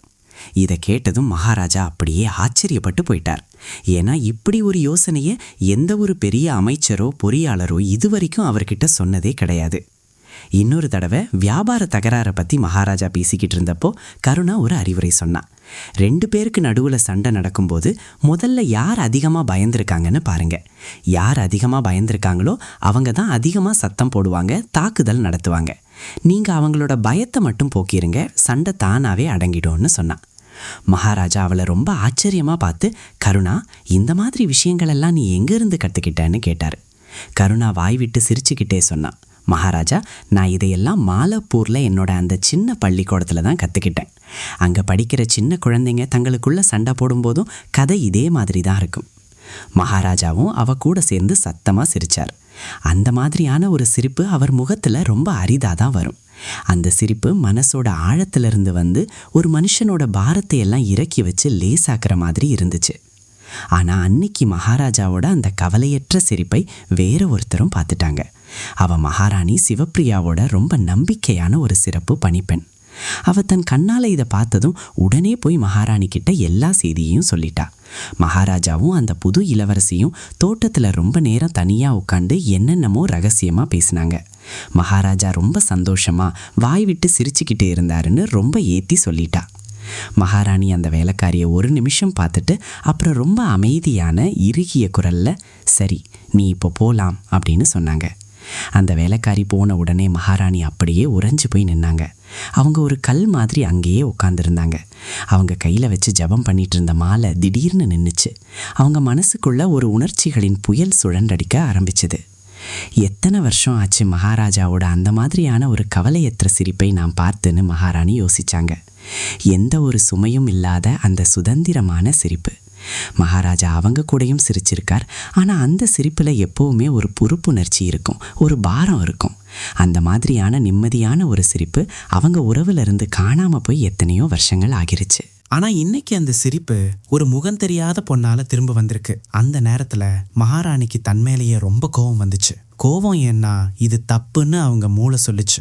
ஆனால் அவங்க மனசு அதை ஏற்றுக்க மறுத்துச்சு. அந்த பொறாமை உணர்வு ஒரு நிஜமான உருவம் எடுத்து அவங்க முன்னாடி வந்து நின்றுச்சு. அன்னைக்கே மகாராணி தன் வாழ்க்கையில இதுவரைக்கும் எடுக்காத ஒரு பெரிய முடிவை எடுத்தாங்க. அரண்மனையில இருந்த ரொம்ப வயசான பழமையான ஒரு வேலைக்காரி கமலாவை கூப்பிட்டாங்க. கமலாவுக்கு அரண்மனையில நடக்கிற ஒவ்வொரு சின்ன விஷயமும் அத்துப்படி மகாராணி அவகிட்ட சொன்னாங்க. கமலா, இன்னையில இருந்து இளவரசி கருணாவுக்கும் மகாராஜாவுக்கும் நடுவுல என்னென்ன பேச்சு நடக்குதுன்னு நீ கண்காணிக்கணும். என்கிட்ட இருந்து மறைக்கப்படுற மாதிரி ஏதும் விஷயம் இருக்கா? அங்க நடக்கிற ஒவ்வொரு நிமிஷ செய்தியும் எனக்கு தெரியணும். கமலா மகாராணியோட முகத்தை பார்த்தா.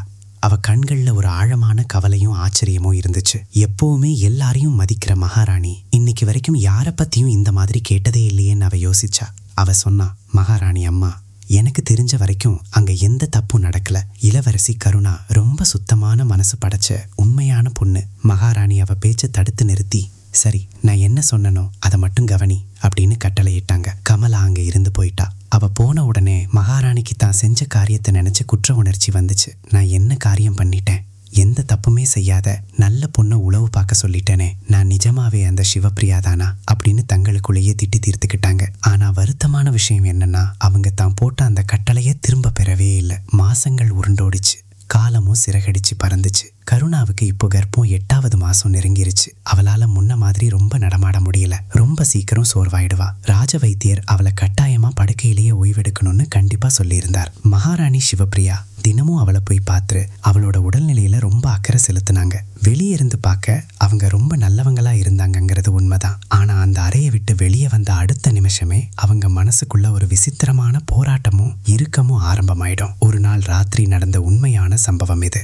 கருணாவுக்கு திடீர்னு உடம்பு ரொம்ப முடியாம போயிருச்சு. அவளுக்கு மூச்சு விடுறதுக்கே கஷ்டமா இருந்துச்சு. உடனே ராஜ வைத்தியரை கூட்டிட்டு வந்தாங்க. இந்த செய்தி மகாராஜாவுக்கு தெரிஞ்சதும் அவர் பாதி ராத்திரியில தன் தூட்டத்தை விட்டுட்டு கருணாவோட அறைக்கு ஓடி வந்தார். வைத்தியர் பரிசோதிச்சு பார்த்துட்டு, பயப்படுறதுக்கு ஒண்ணும் இல்ல, சும்மா கொஞ்சம் சோர்வா இருக்காங்க, அவ்வளவுதான்னு சொன்னார். மகாராஜா அங்க ரொம்ப நேரம் உட்கார்ந்திருந்தார். அவர் கருணாவோட நெத்தியில கை வச்சு அவளுக்கு ஜுரம் இருக்கான்னு பார்த்துட்டு ரொம்ப அன்பா, உனக்கு எங்கேயாவது வலிக்குதா அப்படின்னு கேட்டார். கருணா மெதுவா, இல்ல மகாராஜா, நீங்க கவலைப்படாதீங்க, நீங்க போய் ஓய்விடுங்க, எனக்கு இப்போ பரவாயில்லன்னு சொன்னா. ஆனாலும் மகாராஜா கொஞ்ச நேரம் அங்கேயே இருந்தார். கருணா தூங்குனதுக்கு அப்புறம் தான் அவர் அங்க இருந்து போனார். ஆனா இந்த நடக்கிற எல்லாத்தையும் மகாராணி சிவப்பிரியா தூரத்துல இருந்து பார்த்துக்கிட்டு இருந்தாங்கங்கிறது அவருக்கு தெரியாது. சத்தம் கேட்டு அவங்களும் முழிச்சிட்டாங்க. மகாராஜா கருணாவோட நெத்தியை எவ்வளவு அன்போடவும் அக்கறையோடவும் தொட்டாருங்கிறத அவங்க தன் சொந்த கண்ணால் பார்த்தாங்க. அது வெறும் ஒரு ராஜா தன் பிரஜை மேலே காட்டுற கடமை மாதிரி தெரியல. அதுக்குள்ளே ஏதோ ரொம்ப ஆழமான தனிப்பட்ட ஒரு உணர்வு மறைஞ்சிருக்கிற மாதிரி தோணுச்சு. மகாராணிக்கு அவங்க கேட்ட கேள்விக்கான பதில் கிடைக்கல. ஆனால் அவங்க பார்த்த அந்த காட்சி அவங்களோட ராத்திரி தூக்கத்தையும் நிம்மதியையும் எப்பத்துக்குமா பறிச்சிருச்சு. அடுத்த நாளே மகாராணி சிவப்பிரியா அரண்மனையோட சில பழைய விதிகளில் திடீர்னு ஒரு மாற்றத்தை கொண்டு வந்தாங்க. மகாராஜாவோட தனி அறைக்கும் கருணாவோட அறைக்கும் நடுவில் போகிற வழியில் ராத்திரி நேரத்தில் எப்பவும் ஆயுதம் ஏந்திய 2 காவலாளிகள் இருக்கணும்னு ஒரு புது கட்டளை போட்டாங்க. கருணாவுக்கு குழந்தை பிறக்க போகுது, அதனால் ஏதாவது அசம்பாவிதம் நடந்துடக்கூடாது, அவள் பாதுகாப்புக்காகத்தான் இது ரொம்ப அவசியம்னு அதுக்கு காரணமும் சொன்னாங்க. ஆனால் அரண்மனையோட பழைய வேலைக்காரியான கமலாவுக்கு இது பாதுகாப்புக்காக கிடையாது, கட்டுப்பாடு விதிக்கிறதுக்காகத்தான் செய்யப்பட்டிருக்குன்னு ரொம்ப நல்லாவே புரிஞ்சிருச்சு. மகாராஜாவுக்கு இந்த புது காவலாளிகள் பற்றி தெரிஞ்சதும் அவர் ஆச்சரியமாக மகாராணி கிட்ட கேட்டார், சிவப்பிரியா, திடீர்னு இவ்வளவு கடுமையான காவலுக்கு என்ன அவசியம் வந்துச்சு? மகாராணி ரொம்ப அமைதியாக முகத்தில் ரொம்ப அப்பாவித்தனத்தை வச்சுக்கிட்டு சொன்னாங்க, மகாராஜா, கருணாவுக்கு இப்போ பிரசவ காலம் நெருங்கிடுச்சு. இந்த மாதிரி ரொம்ப நுட்பமான நேரத்தில் அவளோட பாதுகாப்பை உறுதி செய்கிறது என்னோட முதல் கடமை. ஏதாவது கெட்டது நடந்துடக்கூடாது பாருங்க. மகாராஜா மகாராணியோட வார்த்தைகளை நம்பிட்டார். அவருக்கு அதில் எந்த தப்போ வித்தியாசமோ தெரியலை. மகாராணி கருணா மேலே ரொம்ப அக்கறையாக இருக்காங்கன்னு தான் அவர் நினச்சார். ஆனால் ஒரு நாள் இன்னொரு விஷயம் நடந்துச்சு. மகாராஜா தோட்டத்தில் தனியாக இருந்தார். தற்செயலாக கருணாவும் அங்கே வெயில் காயறதுக்காக வந்திருந்தா. அவங்க பேச்சை ஆரம்பித்த உடனே கமலா அங்கே வந்து கருணாவோட பேச்சை தடுத்து நிறுத்தி, இளவரசி, உங்களுக்கான விசேஷ மருந்து தயாராகி வந்திருக்கு, நீங்கள் இப்போதே உள்ளே போய் ஓய்வு எடுக்கணும்னு வைத்தியரையா கட்டளையிட்டிருக்காருன்னு சொன்னான். கருணா கவனிச்சா, இப்போ மதிய நேரம் தான் ஆகுது, அவளோட மருந்து குடிக்கிற நேரம் சாயங்காலம்தான். ஆனால் கமலாவோட முகத்தில் இருந்த அந்த கடுமையையும் அவசரத்தையும் பார்த்து அவள் அமைதியாக எந்திரிச்சிட்டா. அவள் மகாராஜாவை பார்த்து, மகாராஜா, நான் இப்போ உள்ளே போகணும் அப்படின்னு சொன்னான். மகாராஜா இதை எல்லாத்தையும் பார்த்தார். அவர் மனசில் ஒரு நிமிஷம் இதில் ஏதோ தப்பு இருக்குது, தன் கண்ணுக்கு தெரியாத ஏதோ ஒன்று நடக்குதுங்கிற எண்ணம் வந்துச்சு. ஆனால் அந்த நேரத்தில் அதை பற்றி எதுவும் பேசுறது சரியில்லைன்னு அவர் நினைச்சார். அன்னைக்கு அப்புறம் மகாராஜா ஒரு விஷயத்தை உணர்ந்தார். கருணா முன்ன மாதிரி இப்போ அதிகமாக வெளியே வர்றதில்லை. அவளோட அறை கதவு இப்போ அடிக்கடி மூடியே கிடக்க ஆரம்பிச்சது. ஏன், அரண்மனை வேலைக்காரிகள் கூட மகாராஜாவை பார்த்தா இப்போ பேசாமல் அமைதியாயிடுறாங்க, முன்ன மாதிரி இயல்பாக பேசுறதில்ல. அரண்மனையோட காத்து மாறுதுங்கிறத மகாராஜா கொஞ்சம் கொஞ்சமாக உணர ஆரம்பிச்சார். தன்னை சுற்றி ஏதோ ஒரு விசித்திரமான இறுக்கம் பரவுது. ஆனால் அது என்னன்னு அவரால் பார்க்கவும் முடியலை, அதுக்கு ஒரு பேர் வைக்கவும் முடியலை. ஒரு நாள் மகாராஜா மகாராணி கிட்ட நேராக கேட்டார், சிவப்பிரியா, கருணா இப்போல்லாம் எப்படி இருக்கா? கடந்த பல நாளா நான் அவளை சரியா பார்க்கவே இல்லை, அவகிட்ட பேசவும் இல்லை. மகாராணி ரொம்ப திட்டமிட்ட மாதிரி நிதானமாக பதில் சொன்னாங்க, அவ ரொம்ப நல்லா இருக்க மகாராஜா. விஷயம் என்னன்னா, கர்ப்ப காலத்தோட கடைசி நாட்களில் ஒரு பொண்ணுக்கு ரொம்ப அதிகமாக ஓய்வும் தனிமையும் தேவைப்படும். ராஜ வைத்தியரும் அவளை அதிகமாக சத்தம் கேட்குற இடங்கள்ல இருந்து தள்ளியே வைக்க சொல்லியிருக்கார். மகாராஜா மறுபடியும் மகாராணியோட பேச்சை நம்பி அமைதியாயிட்டார். ஆனா அன்னைக்கு ராத்திரியே ஒரு சம்பவம் நடந்துச்சு. அது எல்லாமே தலைகீழா மாத்திருச்சு. மகாராஜா எப்பவும் போல ரொம்ப நேரம் கழிச்சு சபையோட வேலைகளை எல்லாம் முடிச்சிட்டு திரும்பிக்கிட்டு இருந்தார். அவர் ஒரு நடைபாதை வழியா போகும்போது ஒரு அறையில இருந்து ரொம்ப மெல்லிய ஒரு சத்தம் கேட்டுச்சு. அது யாரோ அழுவுற சத்தம். அதை வெளியே தெரியாம அடக்க பார்க்குற மாதிரி இருந்துச்சு. மகாராஜாவோட காலடி அங்கேயே நின்னுச்சு. அவர் ரொம்ப கவனமா கேட்டார். அந்த சத்தம் கருணாவோட அறையில இருந்து தான் வந்துச்சு. மகாராஜா கொஞ்சம் கூட தாமதிக்காம கதவை தட்டினார். உள்ள இருந்த வந்த சத்தம் உடனே நின்னுருச்சு. ஒரு சில நிமிஷ அமைதிக்கு அப்புறம் கருணாவோட நடுங்கிற குரல் கேட்டுச்சு. வெளியே யாரு? மகாராஜா, நான் தான், கதவை திறன்னு சொன்னார். ரொம்ப நேரம் அமைதிக்கு பிறகு கதவு திறக்கப்பட்டுச்சு. கருணாவோட தலைமுடி கலைஞ்சிருந்துச்சு.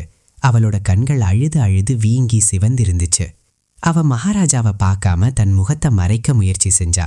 மகாராஜா அவளோட கையை பிடிச்சு நேரா கேட்டார், கருணா, உண்மையை சொல்லு, என்ன ஆச்சு? நீ ஏன் அழுவுற? கருணா தடுமாறிக்கிட்டே, ஒன்றும் இல்லை மகாராஜா, என் உடம்பு கொஞ்சம் சரியில்லாத மாதிரி இருந்துச்சு, மனசுக்கு ஒரு மாதிரி கஷ்டமா இருந்துச்சு அப்படின்னு சொன்னா. மகாராஜா ரொம்ப கண்டிப்பா சொன்னார், கருணா, உன்னை எனக்கு ரொம்ப நல்லா தெரியும். நீ பொய் சொல்றன்னு எனக்கு புரியுது. நீ ரொம்ப தேம்பி தேம்பி அழுதுகிட்டு இருந்த. உனக்கு என்ன கஷ்டம்னு என்கிட்ட சொல்லு. கருணா ஒரு நிமிஷம் தன் பார்வையை மேலே தூக்கி மகாராஜாவோட கண்களை பார்த்தா. அவ மனசுக்குள்ள ஒரு பெரிய போராட்டம் நடந்துக்கிட்டு இருந்துச்சு. அவ எல்லாத்தையும் சொல்லணும்னு நினைச்சா, ஆனா ஏதோ ஒரு பயம் அவளை தடுத்துச்சு. அப்புறம் தன்னை சமாளிச்சுக்கிட்டு சொன்னா, மகாராஜா, நிஜமாவே ஒன்றும் இல்லை. சும்மா சில நேரங்களில் என்னோட பழைய வீடும் எங்கள் அம்மாவோட ஞாபகமும் ரொம்ப அதிகமாக வருது. அதனால தான் மனசு கஷ்டமாக இருந்துச்சு. மகாராஜா அவளை கூர்ந்து கவனிச்சார். இது வெறும் வீட்டின் ஞாபகம் மட்டும் இல்லை, இதுக்கு பின்னாடி ஏதோ ஒரு பெரிய காரணம் இருக்குன்னு அவருக்கு மனசுக்குள்ள நல்லா தெரியும். ஆனால் அந்த நேரத்தில் அதை ரொம்ப தோண்டி துருவுறது சரியில்லைன்னு அவர் நினைச்சார். அவர் இவ்வளவுதான் சொன்னார், கருணா, நான் சொல்ற ஒரு விஷயத்தை எப்போ ஞாபகம் வச்சுக்கோ. இந்த அரண்மனையில் உனக்கு கஷ்டம் தர்ற மாதிரி எந்த விஷயம் நடந்தாலும் நீ கொஞ்சம் கூட பயப்படாம என்கிட்ட சொல்லணும். இந்த முழு அரண்மனையும் உன்னோட சொந்த வீடு. இங்க உனக்கு எந்த கஷ்டமும் வரக்கூடாது. கருணா தலை குனிஞ்சு, சரி மகாராஜா, உங்க வார்த்தைகளை நான் ஞாபகம் வச்சுக்கிறேன்னு சொன்னா. மகாராஜா அங்கிருந்து கிளம்பினார். அவர் போனதுக்கப்புறம் கருணா கதவை சாத்திட்டு சுவற்றில் சாஞ்சபடி தரையில உட்கார்ந்தா. அவ கண்கள்ல இருந்து திரும்பவும் கண்ணீர் வழிய ஆரம்பிச்சுது. ஆனா இந்த முறை அந்த கண்ணீர் அவளோட பழைய வீட்டு ஞாபகத்தாலேயோ அம்மாவை நினைச்சோ வரல. கடந்த பல நாட்களா அவ தன் மனசுக்குள்ள உணர்ந்துகிட்டு இருக்கிற ஒரு உணர்வுக்காக, அவ எந்த உணர்வை விட்டு ஓட நினைச்சாலோ அந்த உணர்வுக்காக வந்த கண்ணீர் அது. கருணாவுக்கு மகாராஜா வீர்சன் மேல ரொம்ப ஆழமான காதல் வந்துருச்சு. இந்த காதல் அவளுக்கு எப்படி வந்துச்சுன்னு அவளுக்கே தெரியாது. ஒருவேளை மகாராஜா ரொம்ப அன்பா அவங்க அம்மாவை பத்தி பேசின அன்னைக்கு ஆரம்பிச்சிருக்கலாம். இல்லை, மகாராஜா அவளோட ஆலோசனையை கேட்டு நதிநீர் பிரச்சனையை தீர்த்து வச்ச அன்னைக்கு இருக்கலாம். இல்லைனா அந்த பாதி ராத்திரியில மகாராஜா தன் தூக்கத்தை விட்டுட்டு அவளை ஒரு முறை பார்க்கணும்னு அவ அறைக்கு வந்த அன்னைக்கு இருக்கலாம். காதல் எப்பவுமே ஒரே நொடியில வராது. அது கொஞ்சம் கொஞ்சமா துளி துளியா மனசுக்குள்ள இறங்கும், கூப்பிடாமலே வரும் விருந்தாளியை போல. இப்போ கருணா தன்னோட இந்த காதலை நினைச்சு ரொம்ப பயந்து போயிருந்தா. இந்த காதலுக்கான எந்த எதிர்பார்ப்பும் தனக்கு இருக்கக்கூடாதுங்கிறது அவளுக்கு நல்லாவே தெரியும். மகாராஜாவோட உண்மையான தர்மமும் பந்தமும் மகாராணி சிவப்பிரியா கூட தான் இருந்துச்சு. மகாராணி சிவப்பிரியா ரொம்ப சிறந்த நல்ல பொண்ணு. கருணா அவங்கள பத்தி ஒருபோதும் தப்பா நினைக்க மாட்டா. அவ தன் கையை தன் வயிற்றின் மேல் வச்சா. உள்ளே ஒரு சின்ன அசைவு தெரிஞ்சுது. குழந்தை அவட தொட முயற்சி செஞ்ச மாதிரி இருந்துச்சு. கருணாவோட முகத்துல வலியோட கூடிய ஒரு புன்னகை வந்துச்சு. அவ தன் வயித்தை தடவி கொடுத்தபடியே சொன்னா, ஆமா என் குழந்தையே, உன்னோட அம்மா நல்லா இருக்கேன். நீ சீக்கிரமா இந்த உலகத்துக்கு வந்துரு. நீ வந்தா ஒருவேளை எல்லாம் சரியாயிடும். அரண்மனையோட இன்னொரு மூலையில மகாராணி சிவப்பிரியா அன்னைக்கு ராத்திரி ஒரு நிமிஷம் கூட தூங்கல. மகாராஜா ராத்திரி இருட்டுல கருணாவோட அறைக்கு போன செய்தி அவங்களுக்கு கிடைச்சிருச்சு. காவலாளிகள் நடக்கிற ஒவ்வொரு அசைவையும் அவங்களுக்கு சொல்லிட்டாங்க. கருணாவுக்கு உடம்பு சரியில்லை, அதனால மகாராஜா அவளை பார்க்க போனது ரொம்ப சாதாரண விஷயம்தான்னு மகாராணி தன் மனசை சமாதானப்படுத்த எவ்வளவோ முயற்சி செஞ்சாங்க. ஆனா அவங்களோட சந்தேக புத்தி எந்த ஒரு நியாயத்தையும் ஏத்துக்க தயாராக இல்லை. அந்த வயசான அமைச்சர் சுமந்திரன் சொன்ன கசப்பான வார்த்தைகள் அவங்க மூளைக்குள்ள ஒரு விஷப்பாம்பை போல திரும்ப திரும்ப படம் எடுத்து ஆடுச்சு. இப்போ அவங்க மனசுல ஒரு புதுசான ரொம்ப பயமுறுத்துற ஒரு எண்ணம் வர ஆரம்பிச்சது. அந்த எண்ணத்தை தன் மூளையிலிருந்து உடனே துரத்திவிட நினைச்சாங்க. ஆனா அது திரும்ப திரும்ப வந்துகிட்டே இருந்துச்சு. அந்த எண்ணம் என்னன்னா, குழந்தை பிறந்தா அப்போ என்ன ஆகும்? அந்த சின்ன குழந்தை கருணாவோட மடியில விளையாடும் போது, கருணா அதுக்கு பால் கொடுக்கும்போது, மகாராஜா அந்த குழந்தைக்கு முத்தம் கொடுக்கவும் கொஞ்சவும் கருணா கிட்ட போகும்போது, அப்போ என்னோட இருப்பு எங்க இருக்கும்? நான் ராணி சிவப்பிரியா அந்த குழந்தைக்கு என்னைக்குமே ஒரு உண்மையான அம்மாவா இருக்க முடியுமா? இல்ல அம்மாங்கிற வார்த்தை வெறும் ஒரு வெற்று பெயரா மட்டும்தான் இருக்குமா? இந்த எண்ணம் ரொம்ப விஷத்தன்மை வாய்ந்ததாகவும் ஆபத்தானதாகவும் இருந்துச்சு. மகாராணி தனக்குத்தானே பலமுறை ஞாபகப்படுத்திக்கிட்டாங்க, இல்லை அப்படி ஒருபோதும் நடக்காது. வீர்சன் எனக்கு வாக்கு கொடுத்துருக்கார். கருணாவும் இந்த நிபந்தனையை ரொம்ப சந்தோஷமாக ஏற்றுக்கிட்டாள். ஆனால் ராத்திரியோட அமைதியிலும் இருட்டிலும் எவ்வளோ பெரிய வாக்குகளும் சத்தியங்களும் ரொம்ப பலவீனமாகவும் அர்த்தமில்லாமலும் தோண ஆரம்பிக்கும். அடுத்த நாள் விடிஞ்சுது. மகாராணி எழுந்து குளிச்சுட்டு பூஜை புனஸ்காரங்களை முடிச்சுட்டு அப்புறம் தன் முகத்தில் அதே பழைய அமைதியான புன்னகையை அலங்கரிச்சுக்கிட்டாங்க. அவங்க கருணாவோட அறைக்கு போனாங்க. கருணா எப்பவும் போல எழுந்து அவங்கள வணங்கினா. அப்புறம் 2 பேரும் ரொம்ப நேரம் பேசிக்கிட்டு இருந்தாங்க. ஆனால் உண்மை என்னன்னா, இப்போ அவங்க 2 பேருக்கும் நடுவில் யாருக்கும் கண்ணுக்கு தெரியாத ஒரு பெரிய சுவர் எழும்பிடுச்சு. அந்த சுவரை யாரும் கண்ணால் பார்க்க முடியாது, ஆனால் 2 பேருமே அதை உணர்ந்தாங்க. கருணா இந்த இடைவெளியையும் இறுக்கத்தையும் ரொம்ப தெளிவாக உணர முடிஞ்சிச்சு. ஆனால் தான் என்ன தப்பு செஞ்சோன்னு அவளுக்கு புரியலை. அவள் இன்னும் அதிகமாக பணிவாக நடந்துக்கிட்டா, இன்னும் அதிகமாக கீழ்ப்படிஞ்சா, தன்னை தானே இன்னும் பின்னாடி சுருக்கிக்கிட்டா. இது வெறும் தன் பிரமையத்தான்னு அவள் தன் மனசை சமாதானப்படுத்திக்கிட்டா. மகாராஜா வீர்சனுக்கும் இப்போ கொஞ்சம் கொஞ்சமாக அரண்மனையோட சூழ்நிலை மாறுதுன்னு தோண ஆரம்பிச்சுது. அரண்மனையோட நடைபாதைகளில் ஒரு விசித்திரமான அமைதியும் இறுக்கமும் பரவி இருந்துச்சு. அதை யாராலையும் வார்த்தைகளால் விவரிக்க முடியலை.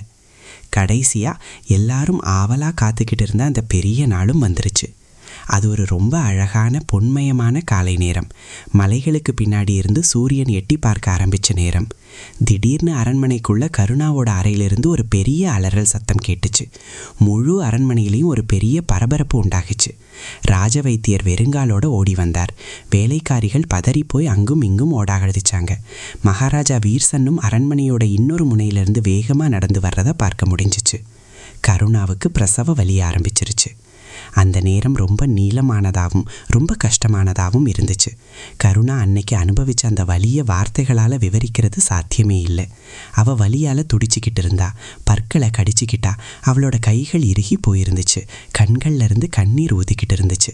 ஆனால் ஆச்சரியமான விஷயம் என்னன்னா, அவள் ஒரு தடவை கூட யாரையும் உதவிக்கு கூப்பிடலை. அவள் தன் அம்மாவோட பேரையும் சொல்லலை, மகாராஜாவையும் உதவிக்கு கூப்பிடலை. அந்த தாங்க முடியாத வலியை அவள் தனியாளாகவே சந்திச்சுக்கிட்டு இருந்தா. அறைக்கு வெளியே மகாராஜா வீர்சன் ரொம்ப பதட்டத்தோடு அங்கும் இங்கும் நடந்துக்கிட்டு இருந்தார். அவர் கைகள் முஷ்டியாக மடங்கி இருந்துச்சு. அவரோட மூச்சு ரொம்ப வேகமாக காத்துக்கிட்டு இருந்துச்சு. அவர் ரொம்ப பயந்து போயிருந்தார்.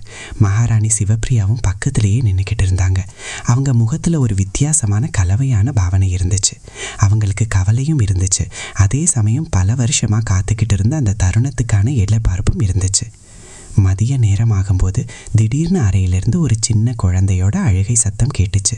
அந்த சத்தத்தை கேட்ட உடனே முழு அரண்மனைக்குமே உயிர் வந்த மாதிரி இருந்துச்சு.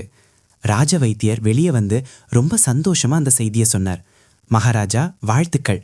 இளவரசி ரொம்ப அழகான ஆரோக்கியமான ஒரு ஆண் குழந்தையை பெத்தெடுத்திருக்காங்க. தாயும் செய்யும் ரொம்ப நலமா இருக்காங்க. இதை கேட்டதும் மகாராஜா வீர்சனோட கண்கள்ல இருந்து கண்ணீர் வழிஞ்சது. இத்தனை வருஷங்கள்ல அவர் முதல் முறையா அந்த மாதிரி உடஞ்சு அழுதார். ரொம்ப உறுதியான ஒரு அணை திடீர்னு உடஞ்ச மாதிரி. அவர் கை கூப்பி கடவுளுக்கு நன்றி சொன்னார். அப்புறம் அவர் மகாராணி சிவப்பிரியாவை பார்த்தார். மகாராணியோட கண்களும் கண்ணீரால நிறைஞ்சிருந்துச்சு. மகாராஜா முன்னாடி வந்து மகாராணியோட கையை பிடிச்சுக்கிட்டு ரொம்ப உணர்ச்சி வசப்பட்டு சொன்னார், சிவப்பிரியா, பாலு, உன்னோட மகன் இந்த உலகத்துக்கு வந்துட்டான். உன்னோட காத்திருப்பு முடிஞ்சிருச்சு. மகாராணி தேம்பி தேம்பி அழ ஆரம்பிச்சாங்க. அவங்களோட அந்த கண்ணீருக்குள்ள என்னென்ன மறைஞ்சிருந்துச்சுன்னு சொல்றது ரொம்ப கஷ்டம். அதுல சந்தோஷம் இருந்துச்சு, பல வருஷ வலி இருந்துச்சு, ஒரு நிம்மதி இருந்துச்சு. ஒருவேளை அவங்களுக்கே முழுசா புரியாத சில விஷயங்களும் அதுல கலந்திருக்கலாம். கொஞ்ச நேரம் கழிச்சு எல்லாம் அமைதியானதும் ராஜாவும் ராணியும் அறைக்குள்ள போனாங்க. கருணா படுக்கையில ரொம்ப சோர்வாகவும் களைப்பாகவும் படுத்திருந்தா. அவ கண்கள் மூடி இருந்துச்சு, ஏதோ ஆழமான தூக்கத்துல இருக்கிற மாதிரி. அவளுக்கு பக்கத்துல ஒரு சின்ன குட்டி ஜீவன் சுருண்டு படுத்திருந்துச்சு. அது ரொம்ப உருண்டையா சிகப்பு நிறத்துல இருந்த ஒரு குழந்தை. அதோட சின்னஞ்சிறு கண்கள் இன்னும் முழுசா கூட திறக்கல. மகாராணி சிவப்பிரியா மெதுவா முன்னாடி போனாங்க. அவங்க ரொம்ப மென்மையான கைகளால அந்த குழந்தைய தன் மடியில தூக்குனாங்க. அந்த சின்ன உசிரை அவங்க தன் மார்போட அணைச்ச அந்த நொடியில அவங்க மனசுக்குள்ள வார்த்தையால விவரிக்க முடியாத ஏதோ ஒன்று நடந்துச்சு. அந்த ஒரு நிமிஷத்துல அவங்க மனசுக்குள்ள இருந்த பொறாமை, பயம், பாதுகாப்பின்மை எல்லாமே மாயமா மறைஞ்சு போயிடுச்சு. அந்த நேரத்துல அங்க எந்த ராணியும் இல்லை, எந்த பொறாமையும் இல்லை. அங்க ஒரு அம்மா இருந்தாங்க. அவங்களோட சொந்த குழந்தை இருந்துச்சு. மகாராணி அந்த குழந்தையோட சின்ன நெத்தியில அன்பா முத்தம் கொடுத்தாங்க. அவங்க கண்கள்ல இருந்து தாய்மையின் கண்ணீர் வழிய ஆரம்பிச்சது. கருணா மெதுவா தன் கண்களை திறந்தா. மகாராணியோட மடியில தன் குழந்தை இருக்கிறத அவ பார்த்தா. அதை பார்த்துட்டு கருணாவோட முகத்துல ரொம்ப அழகான ஒரு புன்னகை வந்துச்சு. ஆனா அந்த புன்னகையில எந்த அளவுக்கு சந்தோஷம் இருந்துச்சோ அதே அளவுக்கு ரொம்ப ஆழமான ஒரு வலியும் இருந்துச்சு. அந்த வலியை அவ அந்த புன்னகைக்கு பின்னாடி ரொம்ப லாவகமா மறைச்சிக்கிட்டா. மகாராஜா வீர்சன் அமைதியா கருணாவையே பார்த்தார். அவர் அவளோட கண்களின் ஆழத்தை எட்டி பார்த்தார். அந்த ஒரு நிமிஷத்துல மகாராஜாவுக்கு இதுவரைக்கும் அவர் வார்த்தையால யோசிச்சு கூட பார்க்காத ஒரு விஷயம் புரிஞ்சுது. தன் பெத்தெடுத்த உசிரை தன் கண் முன்னாடியே வேற ஒருத்தரோட மடியில் போகிறத பார்க்குறது எவ்வளவு பெரிய வேதனைங்கிறத மகாராஜா கருணாவோட கண்களில் மட்டும்தான் படிக்க முடிஞ்சிச்சு. அந்த குழந்தைக்கு ரொம்ப யோசிச்சு ஆதித்யான்னு பேர் வச்சாங்க. சூரியகள் ராஜ்யம் முழுக்கவும் திருவிழா கோலம் பூண்டுச்சு. மக்கள் மத்தியில் இனிப்புகளும் பரிசுகளும் வழங்கப்பட்டுச்சு. ஒவ்வொரு வீட்லேயும் நெய் விளக்கு ஏற்றுனாங்க. ராஜ்யம் முழுக்க ஒரு பெரிய கொண்டாட்டமாக இருந்துச்சு. ஆனால் அந்த கொண்டாட்டத்தோட வெளிச்சத்துக்கு பின்னாடி அரண்மனையோட 4 சுவத்துக்குள்ள வேற ஏதோ ஒன்று புகஞ்சிக்கிட்டு இருந்துச்சு. முன்னாடியே பேசி முடிவான ஒப்பந்தப்படி குழந்தை பிறந்த முதல் நாளில் இருந்தே மகாராணி சிவப்பிரியாவோட அறையில் வைக்கப்பட்டது. இப்படி தான் நடக்கும்னு எல்லாருக்கும் தெரியும். கருணா இதுக்கு எதிராக ஒரு வார்த்தை கூட பேசலை. ஆனால் அந்த முதல் ராத்திரியில் கருணாவோட அறையில் குழந்தையோட தொட்டில் இல்லாதப்போ, அந்த அமைதி அவளை கடித்து குதற மாதிரி இருந்தப்போ, தூரத்தில் இருந்த குழந்தையோட அழுகை சத்தம் அவ காதில் மெலிசா கேட்டப்போ, கருணா தன் தலையணையில முகத்தை புதைச்சிக்கிட்டு கதறி அழுதா. அவள் ராத்திரி முழுக்க அழுதுகிட்டே இருந்தா. ஆனால் ஆச்சரியமான விஷயம் என்னன்னா, அவளோட இந்த வலி யாருக்கும் ஒரு துளி கூட தெரியலை. மகாராணி சிவப்பிரியா இப்போ முழுசாக ஆதித்யாவை வளர்க்குறதுலையே மூழ்கிட்டாங்க. குழந்தையும் கொஞ்சம் கொஞ்சமாக அவங்களோட மடியை அடையாளம் கண்டுக்க ஆரம்பிச்சது. அவங்க குரலை கேட்டு சிரிக்க ஆரம்பிச்சது. மகாராணியோட முகத்தில் ஒரு புது பிரகாசமும் புத்துணர்ச்சியும் வந்துருச்சு. அரண்மனைக்குள்ளே அவங்களோட மொத்த தோற்றமே மாறிடுச்சு. அவங்க இப்போ வெறும் ராணி கிடையாது, ஒரு அம்மாவாக மாறிட்டாங்க. உண்மையை சொல்லணும்னா, ஒரு அம்மா இருந்தால் அந்த முழு வீட்டோட அழகே மாறிடும். மகாராஜா வீர்சனுக்கு இதையெல்லாம் பார்க்கும்போது ரொம்ப நிம்மதியாக இருந்துச்சு. கடைசியாக தன்னோட முயற்சி வெற்றி அடைஞ்சிருச்சு. தான் நினச்ச மாதிரியே எல்லாம் நடக்குதுன்னு அவர் நினச்சார். மகாராணி ரொம்ப சந்தோஷமாக இருந்தாங்க. குழந்தை ரொம்ப ஆரோக்கியமாக இருந்துச்சு. அவங்க ராஜவம்சத்துக்கு தகுதியான ஒரு வாரிசு கிடைச்சிருச்சு. ஆனால் கருணாவை பற்றி நினைக்கும் போதெல்லாம் மகாராஜாவோட மனசு கொஞ்சம் சோகமாயிடும். கருணா இப்போ முன்னாடி இருந்த மாதிரி இல்லைங்கிறத அவர் கவனிச்சார். அவள் முகத்தில் இருந்த அந்த கலகலப்பான சிரிப்பு காணாமல் போயிருச்சு. அவள் இப்போ ரொம்ப கம்மியாக தான் பேசினா. பெரும்பாலான நேரம் தனியாகவே தன் அறையில் உட்கார்ந்திருந்தா. மகாராஜாவுக்கு அவளை பற்றின கவலை ரொம்ப அதிகமாக இருந்துச்சு. ஆனால் என்ன செய்யறதுன்னு அவருக்கு புரியலை. ஒரு நாள் மகாராஜா மகாராணி கிட்ட சொன்னார், சிவப்பிரியா, எனக்கு என்னவோ கருணாவோட உடம்பு இப்போ சரியில்லைன்னு தோணுது. நீ அவளை கொஞ்சம் அதிகமாக கவனிச்சுக்கோ. மகாராணி உடனே பதில் சொன்னாங்க, ஆமாம் மகாராஜா, நான் அவளை ரொம்ப நல்லா பார்த்துக்கிறேன், நீங்கள் கவலைப்படாதீங்க. ஆனால் உண்மை என்னன்னா, மகாராணியோட மொத்த கவனமும் அவங்களோட மொத்த அன்பும் இப்போ ஆதித்யா மேலே மட்டும்தான் நிலைச்சிருந்துச்சு. இந்த அமைதியான சூழ்நிலையில் திடீர்னு ஒரு சம்பவம் நடந்துச்சு. அது அரண்மனையோட அடித்தளத்தையே உலுக்கிருச்சு. அது ஒரு மதிய நேரம். அரண்மனை முழுக்க அமைதி நிலவி இருந்துச்சு. மகாராஜா ராஜசபையோட வேலைகளில் மூழ்கி இருந்தார். மகாராணி தன் அறையில் ஆதித்யாவுக்கு தாலாட்டு பாடி தூங்க வச்சுக்கிட்டு இருந்தாங்க. கருணா எப்பவும் போல தனியாக தோட்டத்தில் உட்காந்துருந்தா. அப்போது அரண்மனையோட முக்கிய நுழைவாயிலுக்கு ஒரு வயசான பாட்டி வந்தாங்க. அவங்க போட்டிருந்த துணி ரொம்ப சாதாரணமாக இருந்துச்சு. ஆனால் அவங்க முகத்தில் ஒரு அபாரமான ஒளியும் மிடுக்கும் இருந்துச்சு. அவங்க காவலாளிகிட்ட ரொம்ப அதிகாரமாக, நான் இளவரசி கருணாவை பார்க்கணும், நான் அவளோட பாட்டி, ரொம்ப தூரத்தில் இருந்து வந்திருக்கேன்னு சொன்னாங்க. காவலாளிகள் உடனே உள்ளே செய்தி அனுப்புனாங்க. கருணாவுக்கு இந்த விஷயம் தெரிஞ்சதும் அவ வெறுங்காலோட ஓடி அரண்மனை வாசலுக்கு வந்தா. தன் பாட்டிய பார்த்ததும் அவங்கள கட்டி புடிச்சுக்கிட்டு தேம்பி தேம்பி அழுதா. அவளோட பாட்டி மாலவ்பூர்ல இருந்து இவ்ளோ தூரம் தன்னோட பேத்திய பாக்குறதுக்காக மட்டுமே வந்திருந்தாங்க. கருணா தன் பாட்டிய அழைச்சிக்கிட்டு தன்னோட அறைக்கு போனா. அங்க பாட்டி கருணாவை ரொம்ப உற்று கவனிச்சாங்க. அவளோட கண்கள்ல மறைஞ்சிருக்கிற சோகத்தையும் களைத்து போன அவ முகத்தையும் அவங்க படிச்சுட்டாங்க. அவங்க நேரா கேட்டாங்க, கருணா, நீ என்கிட்ட போய் சொல்லாத, நீ இங்க சந்தோஷமா இல்லதானே? கருணா பார்வையை தவிர்த்துக்கிட்டே சொன்னா, இல்ல பாட்டி, நான் ரொம்ப நல்லா சந்தோஷமா தான் இருக்கேன். பாட்டி அவளோட கையை இறுக்கமா பிடிச்சுக்கிட்டு சொன்னாங்க, மகளே, நான் உன்னை சின்ன வயசுல இருந்து பாக்குறேன். உன்னோட கண்கள் எல்லா உண்மையையும் சொல்லுது. உன் மனசுல என்ன பாரம் இருக்குன்னு என்கிட்ட சொல்லு. அப்போ கருணாவோட பொறுமை உடைஞ்சிருச்சு. அவ இதுவரைக்கும் யார்கிட்டையும் சொல்லாத எல்லா விஷயத்தையும் சொல்லிட்டா. மகாராஜா வீர்சன் மேல அவ எந்த அளவுக்கு காதல் வசப்பட்டிருக்கான்னு தன் பாட்டி கிட்ட சொன்னா. தன்னோட சொந்த குழந்தைய வேறொருத்தரோட மடியில பாக்குறது அவளை ஒவ்வொரு நிமிஷமும் எவ்வளோ சித்திரவதை செய்யுதுங்கிற அந்த வலிய பத்தி சொன்னா. மகாராணி சிவப்பிரியாவோட நடவடிக்கை இப்போ முன்ன மாதிரி இல்லைன்னும் அவங்க இப்போ தன்னிடமிருந்து விலகி இருக்காங்கன்னும் சொன்னா. பாட்டி இதையெல்லாம் ரொம்ப அமைதியா கேட்டுக்கிட்டே இருந்தாங்க. நடுவுல ஒரு வார்த்தை கூட பேசல. கருணா தன் பேச்சை முடிச்சிட்டு அமைதியானதும் பாட்டி ஒரு பெருமூச்சு விட்டுட்டு ரொம்ப தீவிரமா சொன்னாங்க, மகளே, இன்னைக்கு நான் உன்கிட்ட ரொம்ப முக்கியமான ஒரு ரகசியமான விஷயத்த சொல்லணும். இந்த விஷயத்த நான் இன்னைக்கு வரைக்கும் யார்கிட்டையும் சொன்னதில்ல.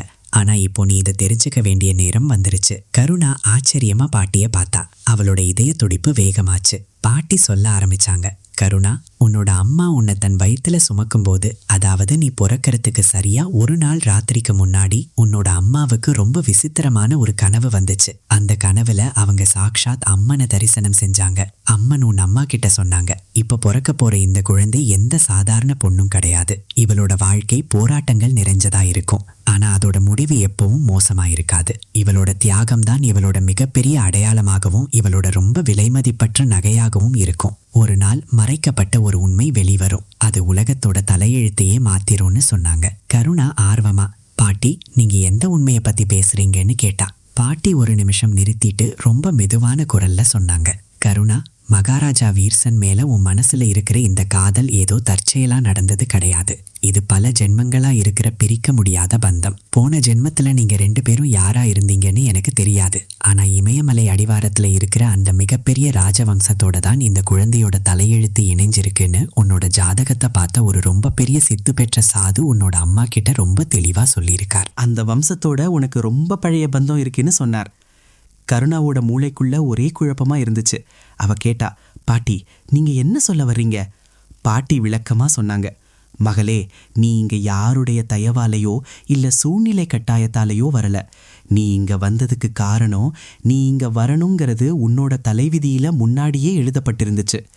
நீ பெத்தெடுத்த இந்த குழந்தை வெறும் ராஜாவோட வாரிசு மட்டும் கிடையாது. மற்றவங்களுக்கு எந்த அளவுக்கு இந்த குழந்தை மேல உரிமை இருக்கோ அதே அளவுக்கு உரிமை உனக்கும் இருக்கு. இந்த உரிமையை உலகத்துல இருக்கிற எந்த சக்தியாலையும் உன்கிட்ட இருந்து பறிக்க முடியாது. கருணாவோட கண்கள்ல மறுபடியும் கண்ணீர் வந்துச்சு. அவ சொன்னா, பாட்டி, ஆனா நான் மகாராணிக்கு சத்தியம் செஞ்சு கொடுத்துருக்கேனே. பாட்டி ரொம்ப உறுதியா சொன்னாங்க, ஆமா, சத்தியம் கொடுத்துருக்க. நீ அந்த சத்தியத்தை காப்பாற்றவும் செய்யணும். ஆனா சத்தியத்தை காப்பாத்துறதுங்கிறது உன்னோட அடையாளத்தையே அழிச்சிக்கிறது கிடையாது. குழந்தையோட பெரியம்மா மகாராணி சிவப்பிரியாங்கிறது தான் சத்தியம். உன்னோட மொத்த வாழ்க்கையையும் நீ வெறும் வலியிலையும் வேதனையிலையும் கழிக்கணுங்கிறது சத்தியம் கிடையாது. அப்போ பாட்டி ஒரு மர்மமான விஷயத்த சொன்னாங்க. அது கருணாவோட மொத்த வாழ்க்கையிலையும் மிகப்பெரிய திருப்பமா அமைய போகுது. பாட்டி சொன்னாங்க, மகளே, நீ இப்போ எதுவும் செய்ய வேண்டியதில்லை. ஆனா ஒன்று மட்டும் தெரிஞ்சுக்கோ, உண்மை எப்பவும் ரொம்ப நாளைக்கு மறைஞ்சிருக்காது. எது நிஜமோ அது ஒரு நாள் கண்டிப்பா எல்லாருக்கும் முன்னாடியும் வரும். அந்த நாள் வரும்போது இந்த அரண்மனையில் இருக்கிற ஒவ்வொரு மனுஷனுக்கும் அவங்களோட சரியான இடம் தானாகவே தெரிஞ்சிடும். கருணா ரொம்ப பதட்டமா, எந்த உண்மை பாட்டி, எனக்கு தெளிவா சொல்லுங்கன்னு கேட்டான். பாட்டி கருணாவோட கையை தன் கைகளில் பிடிச்சிக்கிட்டு ரொம்ப ரகசியமாக சொன்னாங்க, உனக்கு வெறும் 16 வயசு இருக்கும்போது உங்கள் அப்பாவோட சபைக்கு ஒரு ரொம்ப பெரிய ஜோதிடர் வந்தார். இந்த இளவரசி ஒரு நாள் ரொம்ப பெரிய ராஜவம்சத்தோட உண்மையான அடித்தளமாக மாறுவான்னு அவர் கணிச்சு சொன்னார்.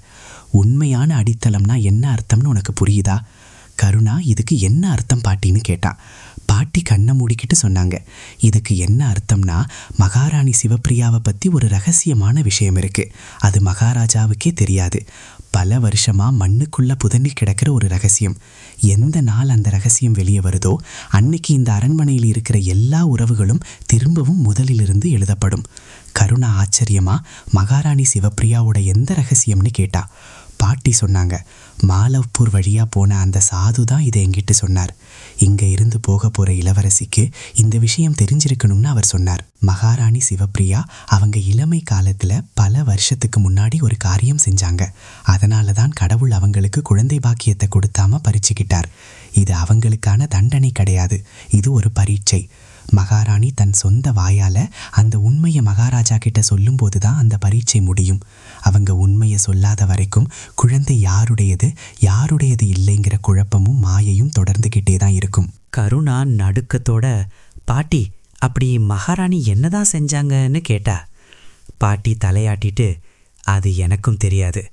மகாராணியோட மனசுக்குள்ள ஒரு பாரம் அழுத்திக்கிட்டு இருக்கு. அதை அவங்க யார்கிட்டையும் சொல்றதில்லைன்னு மட்டும்தான் அந்த சாது சொன்னார். அந்த பாரம் அவங்க குழந்தை இல்லாத கவலையை விட ரொம்ப பெரியது. அந்த பாரம் என்ன இறங்குதோ அப்போதான் எல்லாம் மாறும். அன்னைக்கு சாயங்காலம் பாட்டி திரும்பவும் தன் நாடான மாலவ்பூருக்கு கிளம்பி போயிட்டாங்க.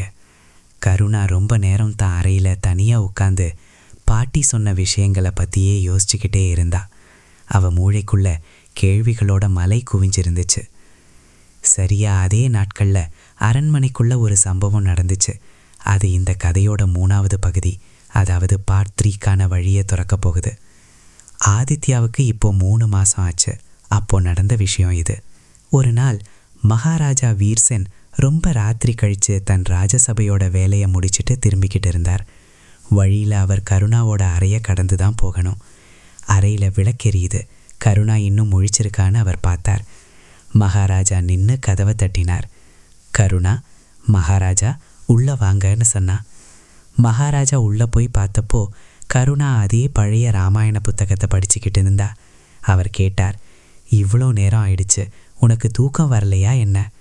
கருணா ரொம்ப இயல்பா, மகாராஜா இப்போலாம் தூக்கம் கொஞ்சம் கம்மியாக தான் வருது, சும்மா மனசை ஆஸ்வாசப்படுத்திக்க இந்த புத்தகத்தை படிச்சுக்கிட்டு இருந்தேன்னு சொன்னா.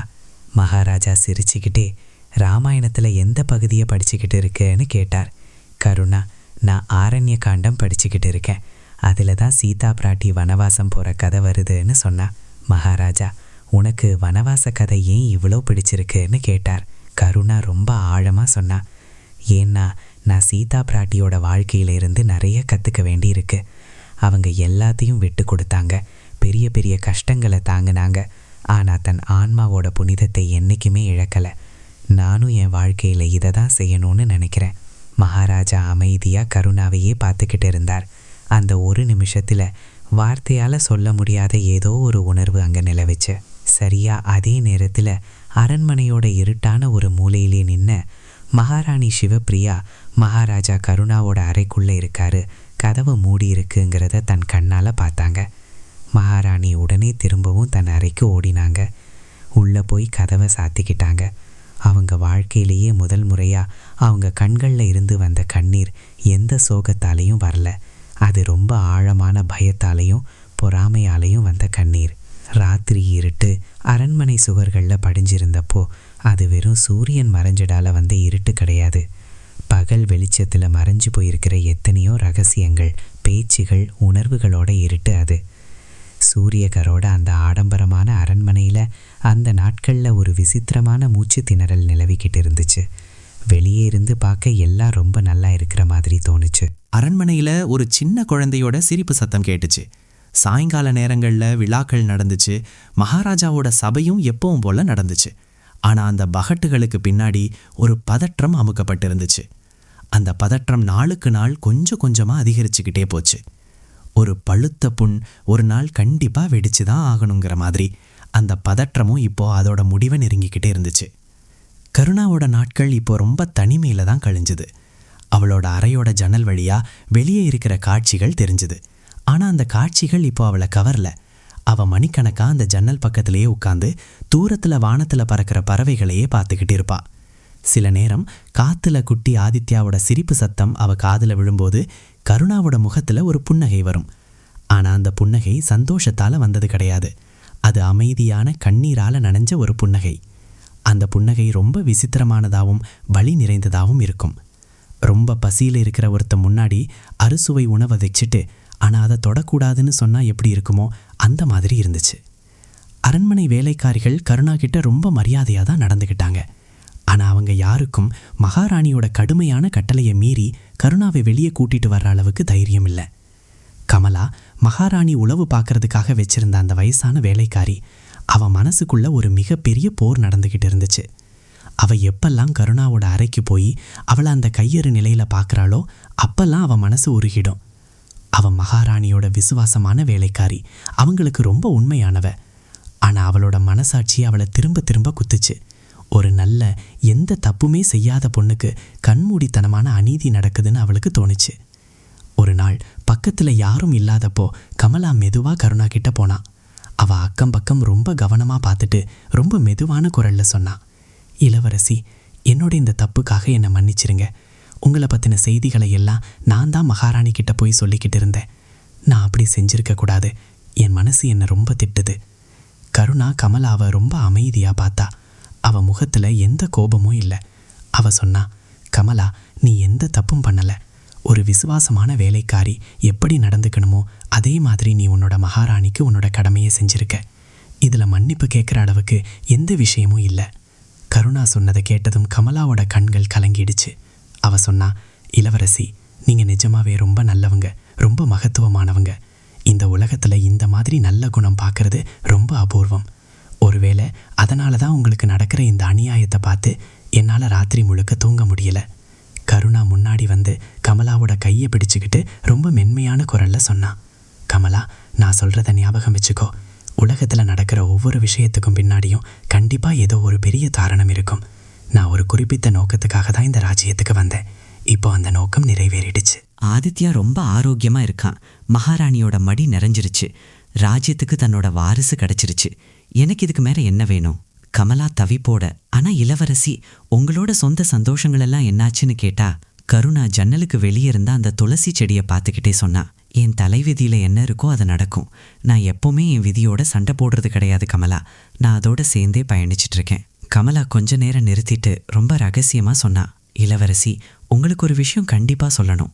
மாலவ்பூர்ல இருந்து உங்களுக்காக வந்த அந்த கடிதம் மகாராஜா கிட்ட எப்பவும் போகவே இல்லை.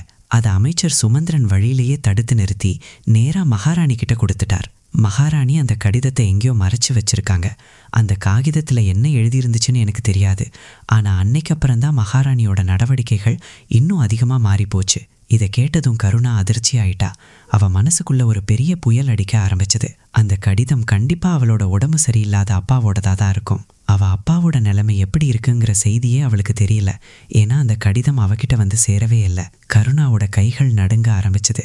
அவ பதட்டத்தோட கமலாவை பார்த்து, கமலா, என்னோட அப்பாவுக்கு உடம்பு ரொம்ப மோசமா இருக்கா, உனக்கு ஏதாவது தெரியுமா அப்படின்னு கேட்டா. கமலா கையிற நிலையில தலையை ஆட்டிட்டு, இளவரசி, எனக்கு உறுதியா தெரியாது. ஆனா மாலவ்பூர்ல இருந்து ஒரு தூதன் வந்ததையும் அவன் பார்க்க ரொம்ப பதட்டமா இருந்ததையும் மட்டும் நான் பார்த்தேன்னு சொன்னான். கருணா ரொம்ப நேரம் அமைதியா உட்கார்ந்திருந்தா. அவன் மனசுக்குள்ள முதல் முறையா இதுவரைக்கும் வராத ஒரு உணர்வு எழுந்துச்சு. அது கோபம் கிடையாது, அது ரொம்ப உறுதியான ஒரு முடிவு. இனிமேலும் அமைதியா இருக்கிறது சரின்னு படல. இது வெறும் அவளோட உரிமைக்கான விஷயம் மட்டும் கிடையாது. அவளோட உடம்பு சரியில்லாத அப்பா மற்றும் அவ குடும்பத்தோட விஷயம். தன் வேர்களுக்காக போராடுறது அவளோட உரிமைன்னு அவ முடிவு பண்ணா. அவ கமலாவை பார்த்து, சரி கமலா, நீ இப்போ போ. நான் சொல்றத ஞாபகம் வச்சுக்கோ. இந்த பேச்சு நம்ம 2 பேருக்குள்ள மட்டும்தான் இருக்கணும்னு சொன்னான். கமலா அங்கிருந்து சத்தம் இல்லாம கிளம்பிட்டா. அந்த முழு ராத்திரியும் கருணாவால தூங்க முடியல. ஒவ்வொரு கோணத்திலையும் அவ ஆழமா யோசிச்சா. அவளுக்கு என்ன செய்யறதுனே புரியல. மகாராஜா வீர்சன்னை பார்க்கறதே இப்போ சுலபம் கிடையாது. ஏன்னா மகாராணியோட காவலாளிகள் எந்நேரமும் அவளை கண்காணிச்சுக்கிட்டே இருந்தாங்க.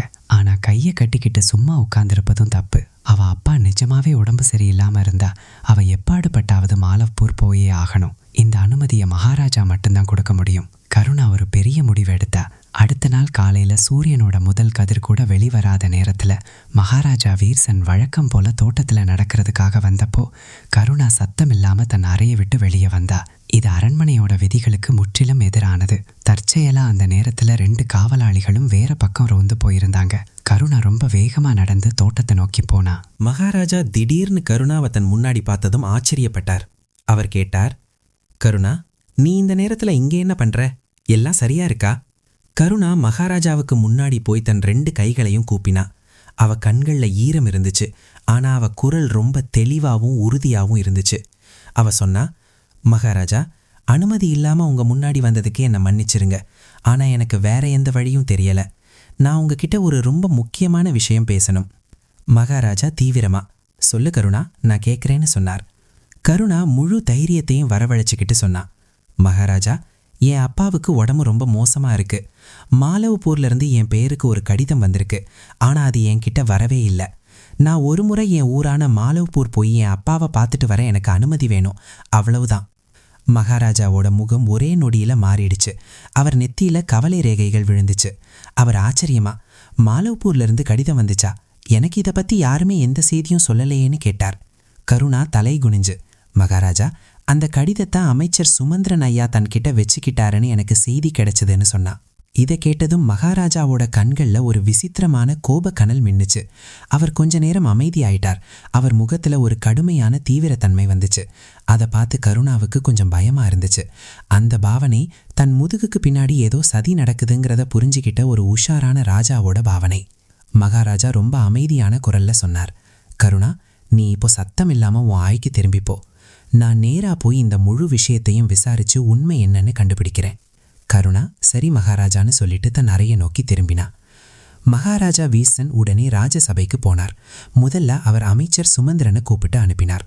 சுமந்திரன் சபைக்கு வந்ததும் மகாராஜா அவன்கிட்ட நேராகவும் கடுமையாகவும் ஒரு கேள்வியை கேட்டார். சுமந்திரா, மாலவ்பூர்ல இருந்து ஏதாவது கடிதம் வந்துச்சா? அதை பத்தி என்கிட்ட ஏன் சொல்லல?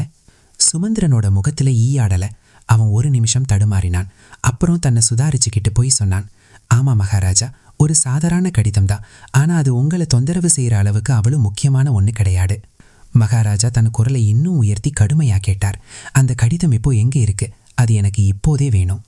சுமந்திரன் பயத்திலேயே, மகாராஜா, அந்த கடிதம் இப்போ மகாராணி அம்மா கிட்ட இருக்குன்னு சொன்னான். மகாராஜாவோட கண்கள்ல கோபத்தீ பற்றி எரிஞ்சது. அவர் கர்ஜித்து கொண்டு கேட்டார், நீ அந்த கடிதத்தை ஏன் மகாராணி கிட்ட கொடுத்த? இந்த ராஜ்யத்துக்கு வர்ற ஒவ்வொரு கடிதத்து மேலேயும் முதல் உரிமை ராஜாவுக்கு தான் இருக்குன்னு உனக்கு தெரியாதா? சுமந்திரன் கிட்ட இந்த கேள்விக்கு எந்த பதிலும் இல்லை. அவன் தலை குனிஞ்சுக்கிட்டே நின்னான். மகாராஜா அவனை அங்கிருந்து போக சொல்லி சைகை காட்டினார். மகாராஜா வீர்சன் சபையை விட்டு எழுந்து நேரா மகாராணி சிவப்பிரியாவோட தனி அறைக்கு போனார். இது ரொம்ப ஆச்சரியமான விஷயம். ஏன்னா மகாராஜா எப்பவுமே முன்னறிவிப்பு இல்லாம இந்த மாதிரி மகாராணியோட அறைக்கு போக மாட்டார். அந்த நேரத்துல மகாராணி ஆதித்யாவை தன் மடியில வச்சுக்கிட்டு விளையாடி காட்டிட்டு இருந்தாங்க. அவங்க திடீர்னு மகாராஜாவை இப்படி கோபத்துல பார்த்ததும் பயந்து போய் அவங்க முகத்துல ஈயாடல. மகாராஜா எந்த ஒரு சம்பிரதாயமும் இல்லாம நேரா கேட்டார், சிவப்பிரியா, மாலவ்பூர்ல இருந்து கருணாவுக்காக வந்த அந்த கடிதம் எங்க? அது எனக்கு இப்போதே வேணும். மகாராணியோட வாயிலிருந்து ஒரு வார்த்தை கூட வரல. அவங்க ஒரு கற்சிலை மாதிரி உறைஞ்சு போயிட்டாங்க. மகாராஜா திரும்பவும் அழுத்தம் திருத்தமா கேட்டார், சிவப்பிரியா, நான் உன்கிட்ட ஒன்று கேட்டுக்கிட்டு இருக்கேன். அந்த கடிதம் எங்க? மகாராணி ரொம்ப மெதுவான நடுங்கும் குரல்ல சொன்னாங்க. மகாராஜா, அந்த கடிதம் என்கிட்ட தான் இருக்கு. ஆனா அதுல சில விஷயங்கள் எழுதியிருந்துச்சு. அதை பார்த்ததும் எனக்கு தோணுச்சு, ஒருவேளை. மகாராஜா அவங்க பேச்சை தடுத்து நிறுத்தி சொன்னார், அந்த கடிதம் கருணாவோட தனிப்பட்ட கடிதம். அது மேல முதல் உரிமை அவளுக்கு தான் இருக்கு. அந்த காகிதத்துல என்ன எழுதியிருந்தாலும் அது அவளுக்கு போய் சேர்ந்திருக்கணும். இது அவளோட தனிப்பட்ட சுதந்திரம் மற்றும் உரிமை சம்பந்தப்பட்ட விஷயம். மகாராணி சிவப்பிரியா மகாராஜாவோட கண்களை பார்த்தப்போ அங்க அவங்க பார்த்த விஷயம் அவங்க மனசை சுக்குநூறாக்கிடுச்சு. மகாராஜாவோட பார்வையில கோபத்தை விட ஏமாற்றமே அதிகமா இருந்துச்சு.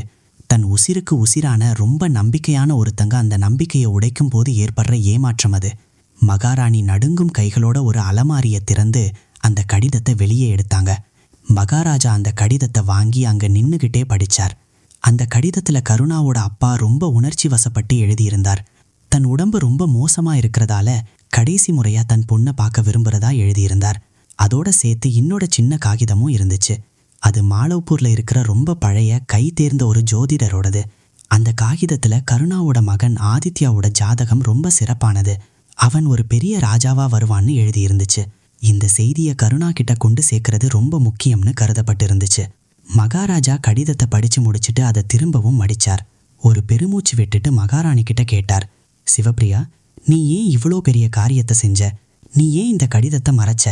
மகாராணியோட கண்கள்ல இருந்து கண்ணீர் ஊத்திக்கிட்டு வந்துச்சு.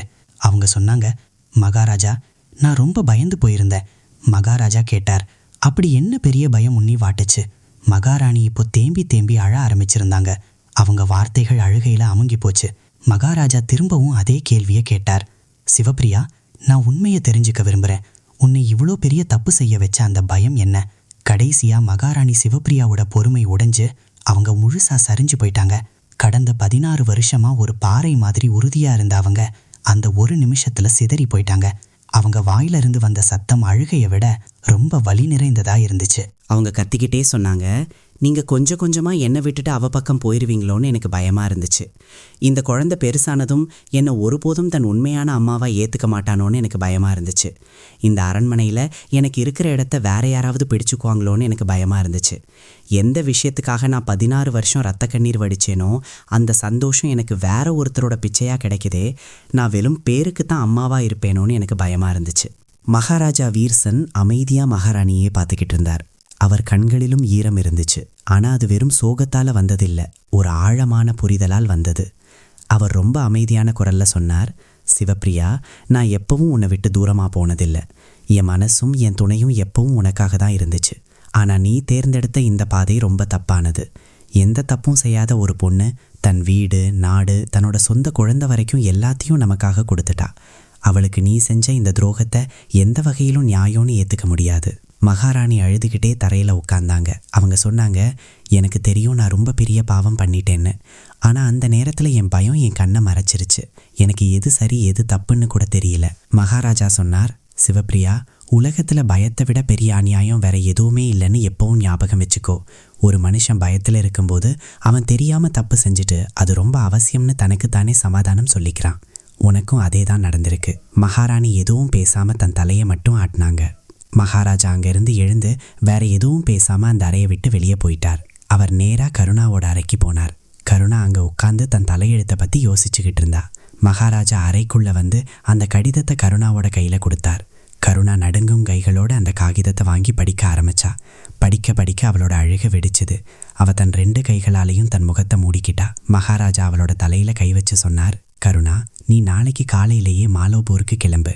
நீ பாதுகாப்பாக போய் சேர உன் கூட படைவீரர்களையும் அனுப்புகிறேன். போய் உன் அப்பாவை நல்லபடியாக பார்த்துக்கோ. கருணா தன் சிவந்த கண்களால் மகாராஜாவை பார்த்து கேட்டா, மகாராஜா, நான் அனுமதி இல்லாமல் தோட்டத்துக்கு ஏன் வந்தேன்னு நீங்கள் என்கிட்ட ஒரு கேள்வி கூட கேட்கலையே. மகாராஜா சிரிச்சுக்கிட்டே சொன்னார், கருணா, நான் எதுவும் கேட்க வேண்டிய அவசியம் இல்லை. நீ உன்னோட உரிமைக்காக தான் போராட வந்த. அந்த உரிமை மேலே உனக்கு முழு அதிகாரம் இருக்கு. கருணா ரொம்ப உணர்ச்சி வசப்பட்டு, மகாராஜா, நான் போகிறதுக்கு முன்னாடி ஒரு கடைசி தடவையாக என் குட்டி ஆதித்யாவை பார்க்க முடியுமான்னு கேட்டா. மகாராஜாவோட கண்களில் ஒரு வலி தெரிஞ்சுது. அவர் ரொம்ப கனிவான குரல்ல, கண்டிப்பா கருணா, அதில் உனக்கு முழு உரிமை இருக்குன்னு சொன்னார். 2 பேரும் ஒன்னா சேர்ந்து மகாராணி சிவப்பிரியாவோட அறைக்கு போனாங்க. மகாராணி இன்னும் அதே மூலையில் உட்காந்து அழுதுகிட்டே இருந்தாங்க. ஆதித்யா தன் தொட்டில ரொம்ப நிம்மதியா தூங்கிக்கிட்டு இருந்தா. அவனுக்கு இந்த உலகத்துல நடக்கிற எந்த குழப்பமும் தெரியாது. கருணா ரொம்ப சத்தமில்லாம மெதுவா தொட்டிலுக்கு பக்கத்துல போனா. அவ ரொம்ப அன்பா அந்த குழந்தையோட சின்ன நெத்திய தன் விரலால தொட்டா. குழந்தை தூக்கத்திலேயே தன் விரல்களை ஆட்டிட்டு மறுபடியும் ஆழ்ந்த தூக்கத்துக்கு போயிருச்சு. கருணா ரொம்ப நேரம் அவனையே பார்த்துக்கிட்டு இருந்தா. அவ கண்கள்ல இருந்து கண்ணீர் வழிஞ்சாலும் அவ முகத்துல ஒரு நிம்மதியான புன்னகை இருந்துச்சு. அந்த புன்னகை ஒரு அம்மாவுக்கு மட்டுமே சொந்தமானது. அந்த புன்னகையில எந்த புகாரும் இல்ல, எந்த வெறுப்பும் இல்ல, வெறும் அளவற்ற தாய்மை மட்டுமே இருந்துச்சு. மகாராணி சிவப்பிரியா இதையெல்லாம் ஒரு மூலையிலிருந்து அமைதியா பார்த்துக்கிட்டு இருந்தாங்க. அந்த ஒரு நிமிஷத்துல அவங்க உணர்ந்த அந்த விஷயம்தான் அவங்க வாழ்க்கையோட மிகப்பெரிய பாடமா அமைஞ்சது. கருணாவோட மனசுல இருக்கிற அன்பு எவ்வளவு சுயநலம் இல்லாதது, தூய்மையானதுன்னு அவங்களுக்கு புரிஞ்சது. அதுல எந்த எதிர்பார்ப்பும் இல்ல, எந்த பேராசையும் இல்ல. அது வெறும் கொடுக்க மட்டுமே தெரிஞ்ச அன்பு, எதையும் திரும்ப கேட்காத அன்பு. இந்த மாபெரும் அன்புக்கு முன்னாடி மகாராணியோட பொறாமை, அவங்க பயம், அவங்க செஞ்ச சதி எல்லாமே ரொம்ப சிறுமையாகவும் கீழ்த்தரமாகவும் தெரிஞ்சது. மகாராணி சிவப்பிரியாவால இதுக்கு மேல தாங்க முடியல. அவங்க ஓடி வந்து கருணா கிட்ட போனாங்க. அவங்க தழுதழுத்த குரல்ல கருணான்னு கூப்பிட்டாங்க. கருணா நிமிர்ந்து பார்த்தா. மகாராணி அவளோட கைகளை பிடிச்சுக்கிட்டு சொன்னாங்க, என்ன உன்னோட சின்ன அக்காவா நினைச்சு மன்னிச்சிரு கருணா. நான் உனக்கு ரொம்ப பெரிய அநியாயம் பண்ணிட்டேன். நான் உன்னை அறைக்குள்ளேயே அடைச்சு வச்சேன். உன்னோட கடிதத்தை மறைச்சேன். உன்னோட சொந்த ரத்தத்துக்கிட்ட இருந்தே உன்னை தூரமா வச்சேன். இதையெல்லாம் நான் என்னோட பாதுகாப்பின்மையாலையும் பயத்தாலையும் தான் செஞ்சேன். நான் ரொம்ப பலவீனமான பயந்த ஒரு பொண்ணா இருந்துட்டேன். கருணா உடனே எழுந்து மகாராணியோட 2 கைகளையும் பிடிச்சுக்கிட்டா. அவ ரொம்ப அன்பா சொன்னா, மகாராணி அம்மா, நீங்க எனக்கு பெரிய அக்கா மாதிரி. ஒரு சின்ன தங்கச்சி எப்பவாவது தன் பெரிய அக்கா மேல கோபப்பட முடியுமா? நீங்க என்ன செஞ்சீங்களோ அது எல்லாமே உங்க தாய்மையின் காரணமா தான் செஞ்சீங்க. மகாராணியோட அழுகை இன்னும் அதிகமாகி அவங்க கருணாவை இறுக கட்டிக்கிட்டாங்க. அவங்க கட்டிப்பிடிச்ச அந்த நொடியில மகாராணி கடந்த பல மாசங்களா தன் மனசுல சுமந்துகிட்டு இருந்த அந்த பெரிய பாரம் எல்லாம் இறங்கிருச்சு. மகாராஜா வீர்சென் இதையெல்லாம் அமைதியா பார்த்துக்கிட்டு இருந்தார். அவர் கண்களிலும் ஈரம் இருந்துச்சு. 2 பெண்கள் தங்களோட கோப தாபங்களை எல்லாம் மறந்து ஒருத்தருக்கொருத்தர் கண்ணீரை தொடச்சிக்கிறதையும் அவங்களுக்கு நடுவுல அந்த சின்ன குழந்தை நிம்மதியா தூங்குறதையும் அவர் பார்த்தார். இன்னைக்குதான் நிஜமாகவே இந்த அரண்மனை ஒரு வீடா மாறி இருக்குன்னு அவர் உணர்ந்தார். ஆனா கதையோட இது ஒரு சின்ன பகுதி மட்டும்தான். அடுத்த நாள் காலையில கருணா மாலவ்பூருக்கு கிளம்பினா. மகாராஜா அவளுக்காக ரொம்ப அழகான வசதியான ஒரு பல்லக்கையை தயார் செஞ்சிருந்தார். கூடவே ஒரு பெரிய படைவீரர்கள் குழுவையும் அனுப்பினார். மகாராணி சிவப்பிரியா தானே முன்னாடி வந்து அவளை வழி அனுப்ப வாசலுக்கு வந்தாங்க. அவங்க கருணாவோட கையில தங்க நாணயங்கள் அடங்கிய ஒரு முடிப்பை கொடுத்து அவங்க அப்பாவோட வைத்தியத்துக்கு இது உதவும்னு சொன்னாங்க. கருணா அந்த முடிப்பை வாங்கிக்கிட்டு மகாராணியோட கால்களை தொட்டு வணங்கினா. மகாராணி அவளை தூக்கி நிறுத்தி நெத்தியில கை வச்சு, உன்னை நல்லபடியா பார்த்துக்கோ, சீக்கிரம் திரும்பி வான்னு சொன்னாங்க. கருணா சிரிச்சுக்கிட்டே, சரி அக்கா, நான் சீக்கிரம் திரும்பி வரேன்னு சொன்னான். பல்லக்கு நகரும்போது கருணா திரும்பி ஒரு கடைசி தடவையா அரண்மனையை பார்த்தா. மகாராஜாவும் மகாராணியும் கையசைச்சு அவளை வழி அனுப்பிட்டு இருந்தாங்க. அவங்களுக்கு நடுவில் ஒரு வேலைக்காரி ஆதித்யாவை தூக்கி வச்சிருந்தா. ஆதித்யா தனக்கு தெரியாமலேயே தன் சின்ன கைகளை காத்துல ஆட்டினா. கருணா அந்த அழகான காட்சியை தன் மனசுக்குள்ள எப்பத்துக்குமா பதிய வச்சுக்கிட்டா. வழிநடுகளும் கருணாவோட மூளைக்குள்ள ஆயிரக்கணக்கான எண்ணங்கள் ஓடிக்கிட்டு இருந்துச்சு. தான் மாலவ்பூர் போய் தான் அப்பாவுக்கு சேவை செஞ்சு அவரை குணமாக்கிக்கிட்டு திரும்பவும் தன் புது வீடான சூரியகருக்கு வரணும்னு நினச்சா. இதுதான் இப்போ அவளோட லட்சியமாக இருந்துச்சு. அவள் மாலவ்பூர் சேர்ந்தப்போ அவள் அப்பாவோட நிலைமை நிஜமாவே ரொம்ப மோசமாக இருக்கிறத பார்த்தா. ஆனால் தன் செல்ல பொண்ணு கருணாவை கண் முன்னாடி பார்த்ததும் அவர் கண்களில் ஒரு புது பிரகாசம் வந்துச்சு. அது எந்த மருந்தையும் விட ரொம்ப சக்தி வாய்ந்ததாக இருந்துச்சு. அப்பா ரொம்ப சோர்வான குரல்ல என் செல்லம் வந்துட்டாளான்னு சொன்னார். கருணா அவரோட பாதங்களை தொட்டு வணங்கிட்டு அவர் பக்கத்தில் உட்கார்ந்தா. அவள் அவரோட கையை பிடிச்சிக்கிட்டு, ஆமாப்பா நான் வந்துட்டேன், நீங்கள் முழுசாக குணமாகிற வரைக்கும் நான் உங்களை விட்டுட்டு எங்கேயும் போக மாட்டேன்னு சொன்னான். அப்பா தன் பொண்ணோட முகத்தை உற்று பார்த்து, கருணா நீ உண்மையை சொல்லு, நீ அங்கே சந்தோஷமாக தானே இருக்கன்னு கேட்டார். கருணா சிரிச்சுக்கிட்டே, ஆமாப்பா நான் ரொம்ப நல்லா சந்தோஷமாக தான் இருக்கேன்னு சொன்னான். அப்பா தலையாட்டிட்டு, என்கிட்ட போய் சொல்லாதம்மா, நான் உன்னோட அப்பா, உன் கண்களை என்னால் படிக்க முடியும்னு சொன்னார். கருணா வாய் விட்டு சிரிச்சுக்கிட்டே, அப்பா நீங்கள் உடம்பு சரியில்லாமல் இருந்தாலும் அதே பழைய கூர்மையான புத்தியுள்ள அப்பா தான்னு சொன்னான். அடுத்த 10 நாள் கருணா ராப்பகலாக முழிச்சு தன் அப்பாவுக்கு சேவை செஞ்சான். நேரத்துக்கு மருந்து கொடுத்து அவரோட மன தைரியத்தை அதிகமாக்கினான். கொஞ்சம் கொஞ்சமாக அவர் உடம்பு சரியாக ஆரம்பிச்சது. அவளோட அம்மாவும் அக்காக்களும் அவ மேலே நிறைய அன்பை பொழிஞ்சாங்க. ஒரு நாள் கருணா தன்னோட பழைய பள்ளிக்கூடத்துக்கும் போனான். அங்கே இருந்த குழந்தைங்க அவளை பார்த்ததும் சந்தோஷத்தில் கத்துனாங்க. எந்த ஒரு எதிர்பார்ப்பும் இல்லாத அன்பு தான் உலகத்திலேயே மிகப்பெரிய சக்தின்னு அவள் உணர்ந்தா. அவள் கிளம்புற அன்னைக்கு அவளோட அம்மா அவளுக்கு ஒரு பழைய மணிமாலையை கொடுத்து, இது என் அம்மாவோட ஞாபகம், இதை உன் கூடவே வச்சுக்கோ, இது எல்லா கஷ்ட காலத்திலையும் உன்னை காப்பாற்றும்னு சொன்னாங்க. பல்லக்கு திரும்பவும் சூரியகரை நோக்கி நகர ஆரம்பிச்சது. இந்த தடவை கருணா திரும்பி பார்க்கல.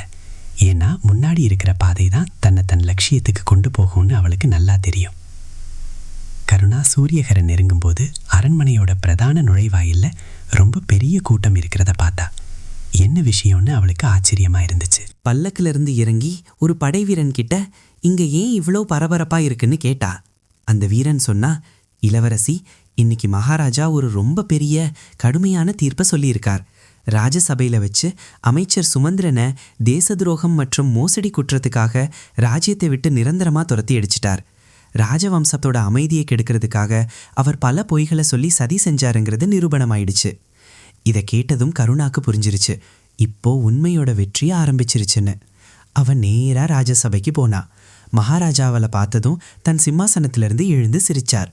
அவர், உன் அப்பாவோட உடம்பு இப்போ எப்படி இருக்குன்னு கேட்டார். கருணா, இப்போ அவர் அபாய கட்டத்தை தாண்டிட்டார், ரொம்ப வேகமாக குணமாயிட்டு வர்றாருன்னு சொன்னா. மகாராஜா சுமந்திரன் விஷயத்தை பற்றி பேசி, சுமந்திரன் மாதிரி விஷம் கக்குன ஒரு மனுஷனுக்கு இந்த சபையில் இடமில்லை. 2 மனசுகளுக்கு நடுவில் சுவரை எழுப்புற மனுஷனுக்கு கண்டிப்பாக தண்டனை கிடைச்சே ஆகணும். அவர் வயசானவருங்கிறதால நான் அவரை சபையிலிருந்து மட்டும்தான் நீக்கியிருக்கேன். அவருக்கு தங்குறதுக்கு வீடும் வாழ்கிறதுக்கு பணமும் கொடுக்கப்படும். ஆனால் அவர் இனிமேல் எந்த ராஜ்ய வேலைகளிலும் தலையிட முடியாதுன்னு சொன்னார்.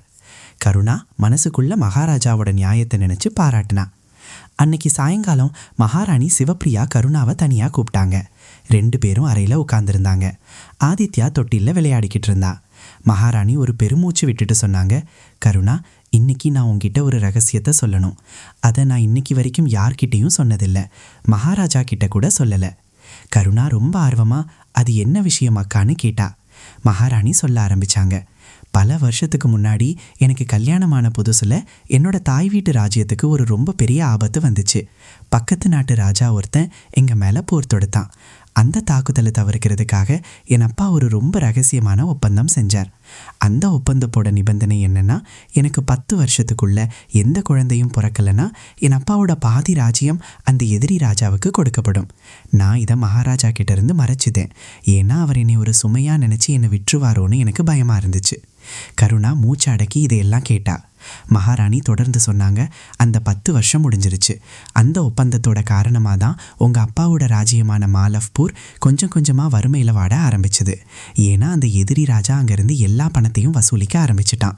மாலவ்பூரோட இன்னைய நிலைமைக்கு எங்கேயோ ஒரு மூலையில் என்னோட இந்த மௌனமும் தான் காரணம். நான் இந்த பாவத்தின் சுமைக்கு அடியில் பல வருஷமாக நசுங்கிக்கிட்டு இருக்கேன். ஒருவேளை இதனால தான் கடவுள் எனக்கு குழந்தை பாக்கியத்தை கொடுக்கலையோன்னு நான் நினச்சேன். இதை கேட்டதும் கருணா அப்படியே வரைஞ்சு போயிட்டா. மகாராணி மனசுக்குள்ள ஒரு மிகப்பெரிய ரகசியம் மறைஞ்சிருக்குன்னு அவளோட பாட்டி சொன்ன வார்த்தைகள் இப்போ அவளுக்கு ஞாபகம் வந்துச்சு. மகாராணி இப்போ தேம்பி தேம்பி அழுதுகிட்டு இருந்தாங்க. நான் ரொம்ப பெரிய பாவி கருணா அப்படின்னு சொன்னாங்க. கருணா உடனே மகாராணியோட கண்ணீரை துடைச்சிட்டு சொன்னா, அக்கா, முடிஞ்சு போனதை நாம மாற்ற முடியாது. ஆனா இனிமேல் நடக்க போறத நாம சரி பண்ணலாம். நீங்க இன்னைக்கே இந்த எல்லா உண்மையும் மகாராஜா கிட்ட சொல்லிருங்க. அவர் ரொம்ப இரக்கமானவர். அவர் கண்டிப்பா மாலவ்பூருக்கு உதவி பண்ணி அந்த எதிரி ராஜாவுக்கு புத்தி புகட்டுவார். மகாராணி பயந்துகிட்டே, ஒருவேளை அவர் என் மேல கோபப்பட்டா என்ன பண்றதுன்னு கேட்டாங்க. கருணா அவங்களுக்கு தைரியம் கொடுத்து, 16 வருஷமா உங்களோட எல்லா கஷ்ட நஷ்டங்கள்லையும் உங்களுக்கு கேடயமா நின்ன ஒரு மனுஷன் உங்க மேல கோபப்பட மாட்டார். உண்மையை சொல்றதுல தான் எல்லாருக்கும் நல்லதுன்னு சொன்னான். அன்னைக்கு ராத்திரி மகாராணி சிவப்பிரியா முழு தைரியத்தையும் வர வச்சுக்கிட்டு மகாராஜா கிட்ட அந்த பழைய உண்மைகள் எல்லாத்தையும் சொல்லிட்டாங்க. மகாராஜா எல்லாமே ரொம்ப பொறுமையா கேட்டார். அவர் முகத்துல பல உணர்ச்சிகள் வந்து வந்து போச்சு. ஆனா கடைசியா அவர் முகத்துல ஒரு நிம்மதியான அமைதி வந்துச்சு. அவர் மகாராணி கிட்ட சொன்னார், சிவப்பிரியா, நீ ஏன் எவ்வளோ பெரிய பாரத்தை தனியா சுமந்த? நீ என் மேல நம்பிக்கை வச்சிருக்கணும். மகாராணி தன் தலையை மட்டும் குனிஞ்சுக்கிட்டாங்க. மகாராஜா உடனே ஒரு கட்டளை போட்டார். இன்னையிலிருந்து மாலவ்பூர் சூரியகரோட நேரடி பாதுகாப்பில் இருக்கும்னு அறிவிச்சார். அந்த எதிரி ராஜாவுக்கு கடுமையான எச்சரிக்கை அனுப்பப்பட்டது. மாலவ்பூர் மேலே கண்ணு வச்சா கூட சூரியகரோட பிரம்மாண்டமான படையை சந்திக்க வேண்டி இருக்கும்னு சொல்லிட்டார். மாலவ்பூரோட வளர்ச்சிக்காக நிறைய பணமும் தானியங்களும் அனுப்பப்பட்டுச்சு. இந்த செய்தி மாலவ்பூர் போய் சேர்ந்ததும் அங்கே இருக்கிற ராஜாவுக்கும் மக்களுக்கும் சந்தோஷத்துக்கு அளவே இல்லை. சூரியகர் அரண்மனையிலையும் இப்போ ஒரு புது விடியல் ஆரம்பிச்சது. மகாராணி சிவப்பிரியா தானே முன்னாடி வந்து கருணா மேலே போடப்பட்டிருந்த கட்டுப்பாடுகள் எல்லாத்தையும் நீக்கிட்டாங்க. இப்போ கருணா அரண்மனையில் எங்கே வேணாலும் சுதந்திரமாக போகலாம். அவள் இப்போ இந்த ராஜ்யத்தோட 2வது மகாராணியாக முழு மரியாதையோட வாழ ஆரம்பிச்சா. மகாராஜா வீர்சென்னும் இப்போ கருணா மேலே தனக்கு இருந்த காதல் உணர்வுகளை மறைக்கலை. ஒரு நாள் தோட்டத்தில் அவர் கருணா கிட்ட ரொம்ப இயல்பாக சொன்னார், கருணா, நான் உன்னை ரொம்ப காதலிக்கிறேன். இந்த காதல் என்னோட கடமைகளை தாண்டி ரொம்ப மேலே போயிருச்சுன்னு சொன்னார். கருணாவோட கண்களில் சந்தோஷ கண்ணீர் வந்துச்சு. அவளும் தன் மனசில் இருந்த காதலை வெளிப்படுத்தினா. காலம் சிறகடித்து பறக்க ஆரம்பிச்சுது. குட்டி ஆதித்யா கொஞ்சம் கொஞ்சமாக வளர ஆரம்பித்தான். அவன் ரொம்ப தைரியமான நல்ல இளவரசனாக வளர்ந்தான். அவனுக்கு 2 அம்மாக்களோட அளவற்ற அன்பும் கிடைச்சிது. மகாராணி சிவப்பிரியா அவனுக்கு அரசாட்சி முறைகளை கற்றுக் கொடுத்தாங்க. கருணா அவனுக்கு மனித நேயத்தை சொல்லிக் கொடுத்தா. ஆதித்யா வளர்ந்து பெரியவனாகி சூரியகர் சிம்மாசனத்தில் ஏறியப்போ அவன் ஒட்டுமொத்த இந்தியாவிலேயே ரொம்ப நீதியான ராஜாவாக பேர் வாங்கினான். எந்த ஒரு புத்தகமும் சொல்லிக் கொடுக்க முடியாத விஷயங்களை என்னோட 2 அம்மாக்களும் எனக்கு சொல்லிக் கொடுத்தாங்கன்னு அவன் எப்பவும் சொல்வான். கருணா அடிக்கடி அந்த பழைய துளசி செடிக்கு பக்கத்தில் உட்கார்ந்துருப்பான். அது இப்போ ஒரு பெரிய மரமாக வளர்ந்துருந்துச்சு. இந்த மரம் என் வாழ்க்கையோட அடையாளம்னு அவ சொல்வான். இதோட வேர்கள் மால்வாப்பூர்ல இருக்கு. இதோட நிழல் சூரியகருக்கு நிம்மதியை கொடுக்குதுன்னு சொல்வா. மகாராஜா வீர்சன்னும் மகாராணி சிவப்பிரியாவும் தங்களோட கடைசி காலம் வரைக்கும் ஒருத்தருக்கொருத்தர் அன்பாகவும் கருணாவோட சேர்ந்தும் ரொம்ப சந்தோஷமான வாழ்க்கைய வாழ்ந்தாங்க. உண்மை எங்க இருக்கோ, தியாகம் எங்க இருக்கோ, எதிர்பார்ப்பு இல்லாத அன்பு எங்க இருக்கோ, அங்கதான் உண்மையான சொர்க்கம் இருக்குங்கிறது தான் இந்த கதையில இருந்து நாம கத்துக்கிற பாடம். விதி நம்மளை எவ்வளோ கஷ்டமான பாதைகளுக்கு கூட்டிட்டு போதாலும் நம்மோட எண்ணம் நல்லதாயிருந்தா அதோட முடிவும் எப்பவுமே ரொம்ப அழகாதான் இருக்கும். சூரியகரோட அந்த செழிப்பும் அந்த மாபெரும் காதல் கதையும் இன்னைக்கும் அந்த மலைகளிலும் பள்ளத்தாக்குகளிலும் ஒரு உதாரணமா எதிரொலிச்சுக்கிட்டே இருக்கு. இந்த கதை இதோட முடிகிறது.